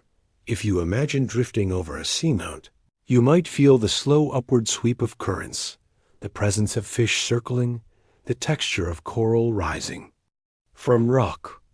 If you imagine sinking into a trench, you might feel the weight increasing, the darkness deepening, and the silence settling more fully around you. Neither is threatening. Both are steady. They are the quiet architecture of the earth, vast and enduring, continuing whether we witness them or not. This is the essence of seamounts and trenches, opposites that define the deep ocean's geography. One rises, one sinks. One gathers life, the other tests its limits. Both reveal resilience, stability, and the calm persistence of Earth's processes. To reflect on them is to feel the vastness of the planet, not as something overwhelming, but as something grounding, reminding us of the enduring balance that lies beneath the surface. For most of human history, the deep ocean was beyond imagination. People could see the surface, they could sail across it, and they could dive briefly beneath it, but the depths remained hidden.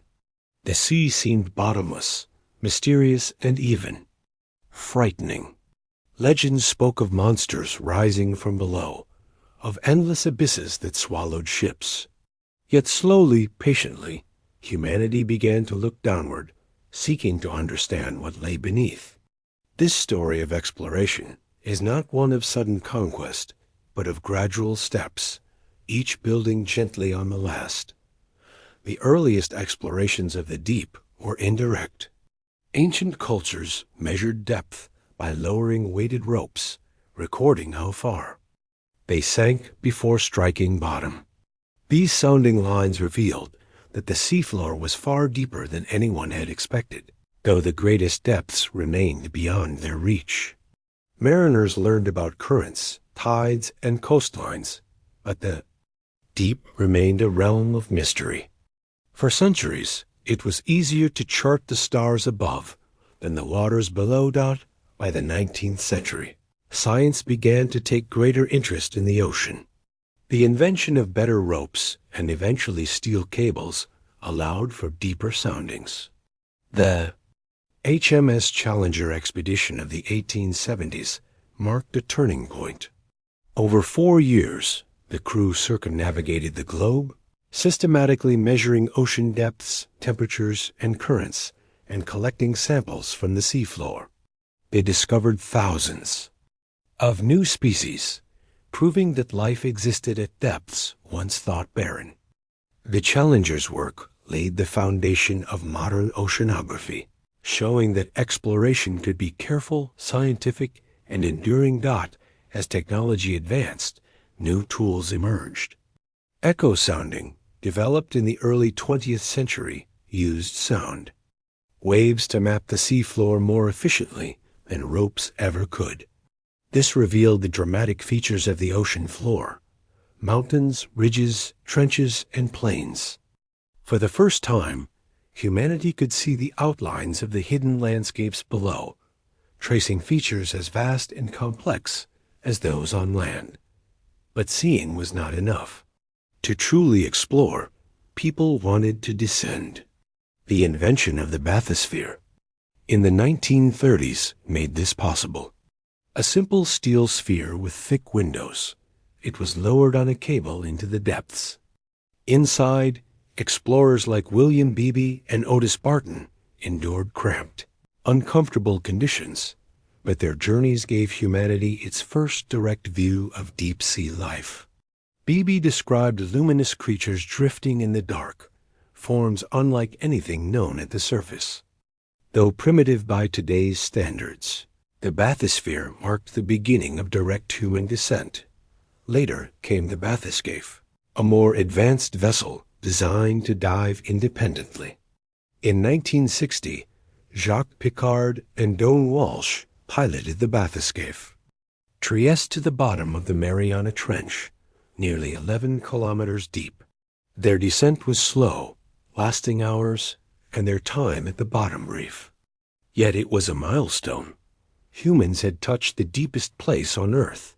They reported seeing flatfish-like organisms, though later debate questioned the observation. Regardless, their journey proved that human engineering could reach even the greatest depths.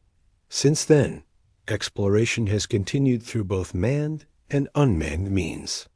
Submersibles like Alvin, operated by the Woods Hole Oceanographic Institution, have allowed scientists to visit the deep repeatedly. Alvin has explored hydrothermal vents, discovered unique ecosystems, and supported countless studies.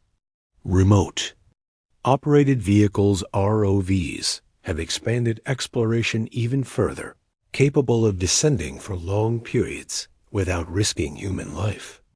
With cameras, robotic arms, and sensors, they provide detailed observations, capturing images of creatures and landscapes never before seen out in recent years.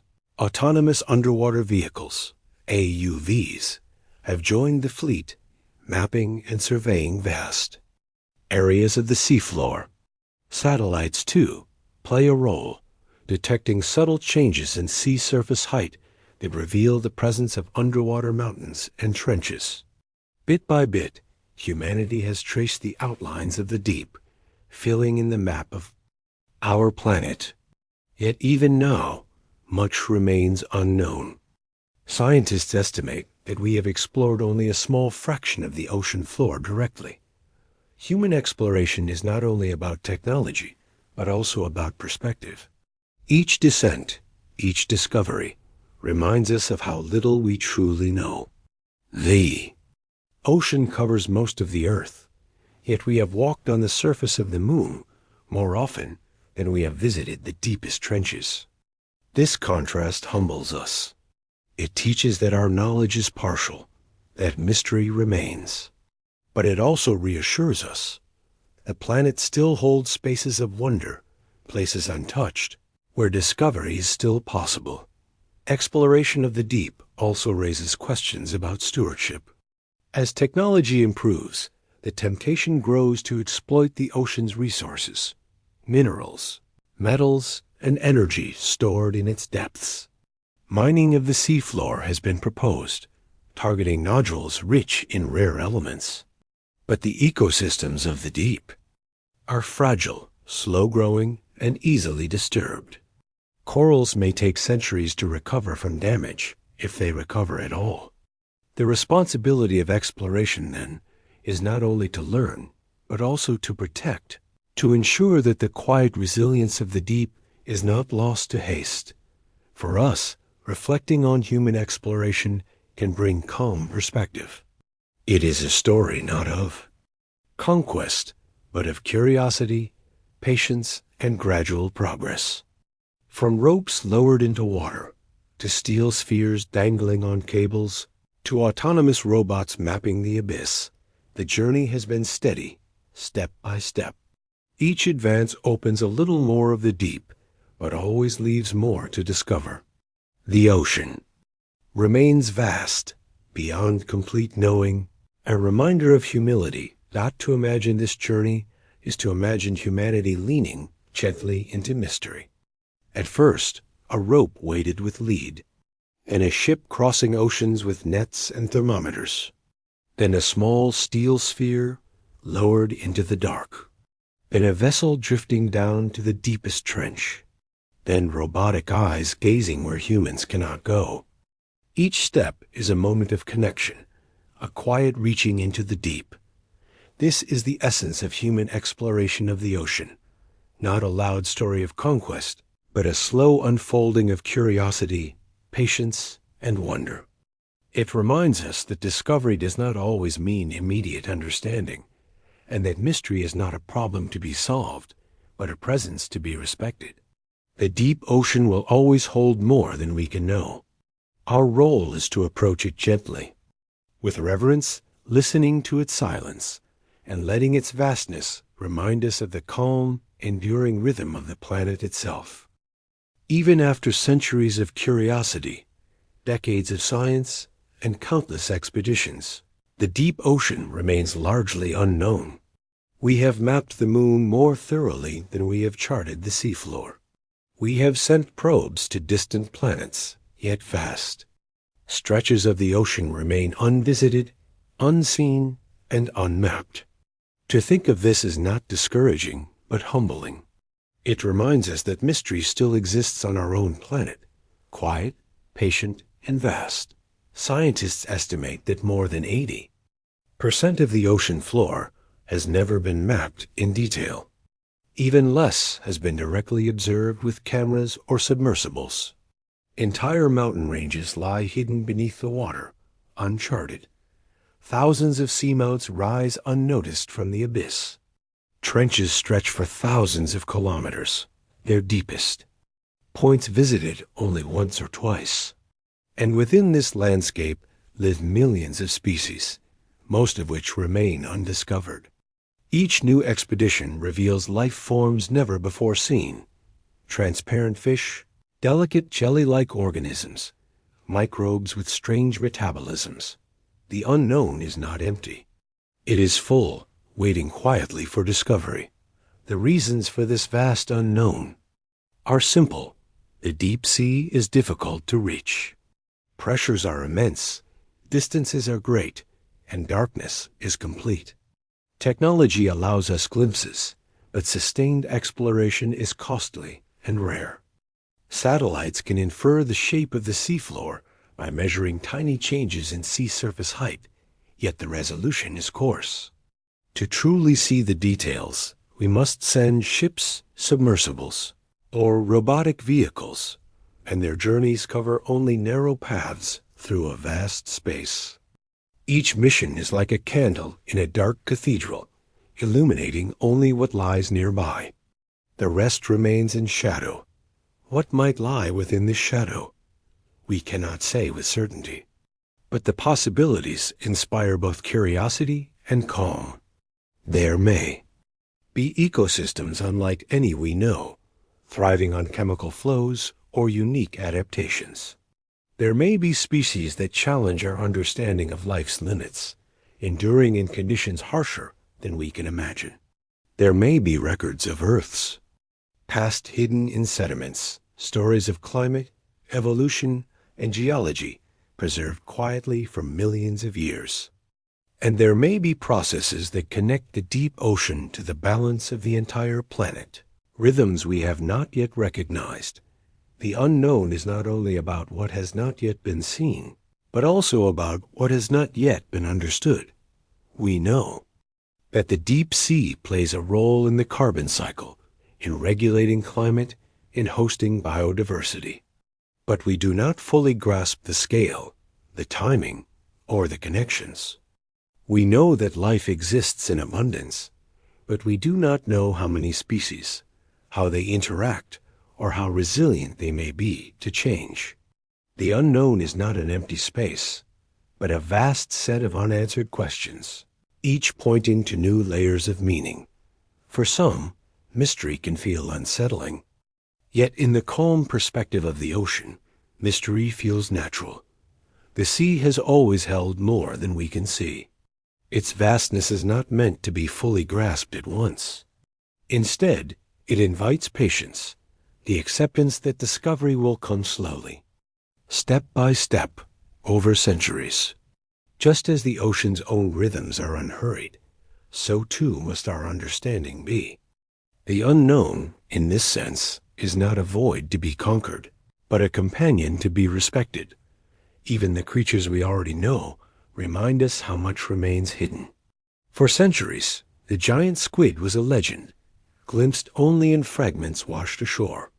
Today, we know it exists, yet it remains rarely seen alive. Other species are known from a single specimen, collected once and never found again. Entire groups of organisms may drift in abundance, yet evade our sampling nets and cameras.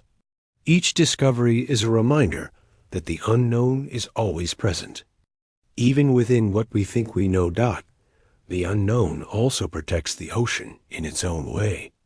Because we cannot see or reach most of it, much remains undisturbed by human hands.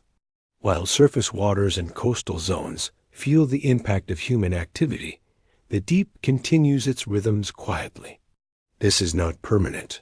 Our technology grows, more capable each decade, but for now, vast areas remain untouched. In their silence, they remind us that Earth is larger than our grasp, that not everything has been mapped or managed. There is comfort in knowing that mystery endures. To imagine the unknown of the deep sea is to imagine space without edges. Vast plains that stretch beyond sight. Mountains taller than Everest, unseen by human eyes. Trenches deeper than any canyon, holding life we cannot picture. Tiny organisms drifting unseen, performing roles in the planet's cycles without our awareness. All of this continues whether we study it or not, whether we notice or not. The ocean does not depend on our observation to exist. Its mysteries endure, with or without us. For us, reflecting on the unknown can bring calm perspective. We live in a world where information is abundant, where we often feel compelled to know, to understand, to explain. But the deep ocean shows us that mystery is not failure. It is part of life. It is a reminder that we are part of something larger, that our knowledge will always be partial, and that this incompleteness is not weakness, but beauty. The unknown gives depth to our world, making discovery meaningful and wonder possible. This is the essence of the unknown ocean, not emptiness, but fullness beyond measure, not chaos, but calm mystery, not fear, but reassurance that the earth holds more than we can see. To reflect on it is to feel humility, patience, and calm, knowing that some mysteries will remain, quietly enduring in the dark, long after we are gone. You've been listening to the Sleepy Brain Dose. The deep ocean reminds us of calm, patience, and quiet endurance. Carry that stillness with you now. It is safe to let go, to rest, and to drift into sleep. Thank you for joining, and may your night be peaceful.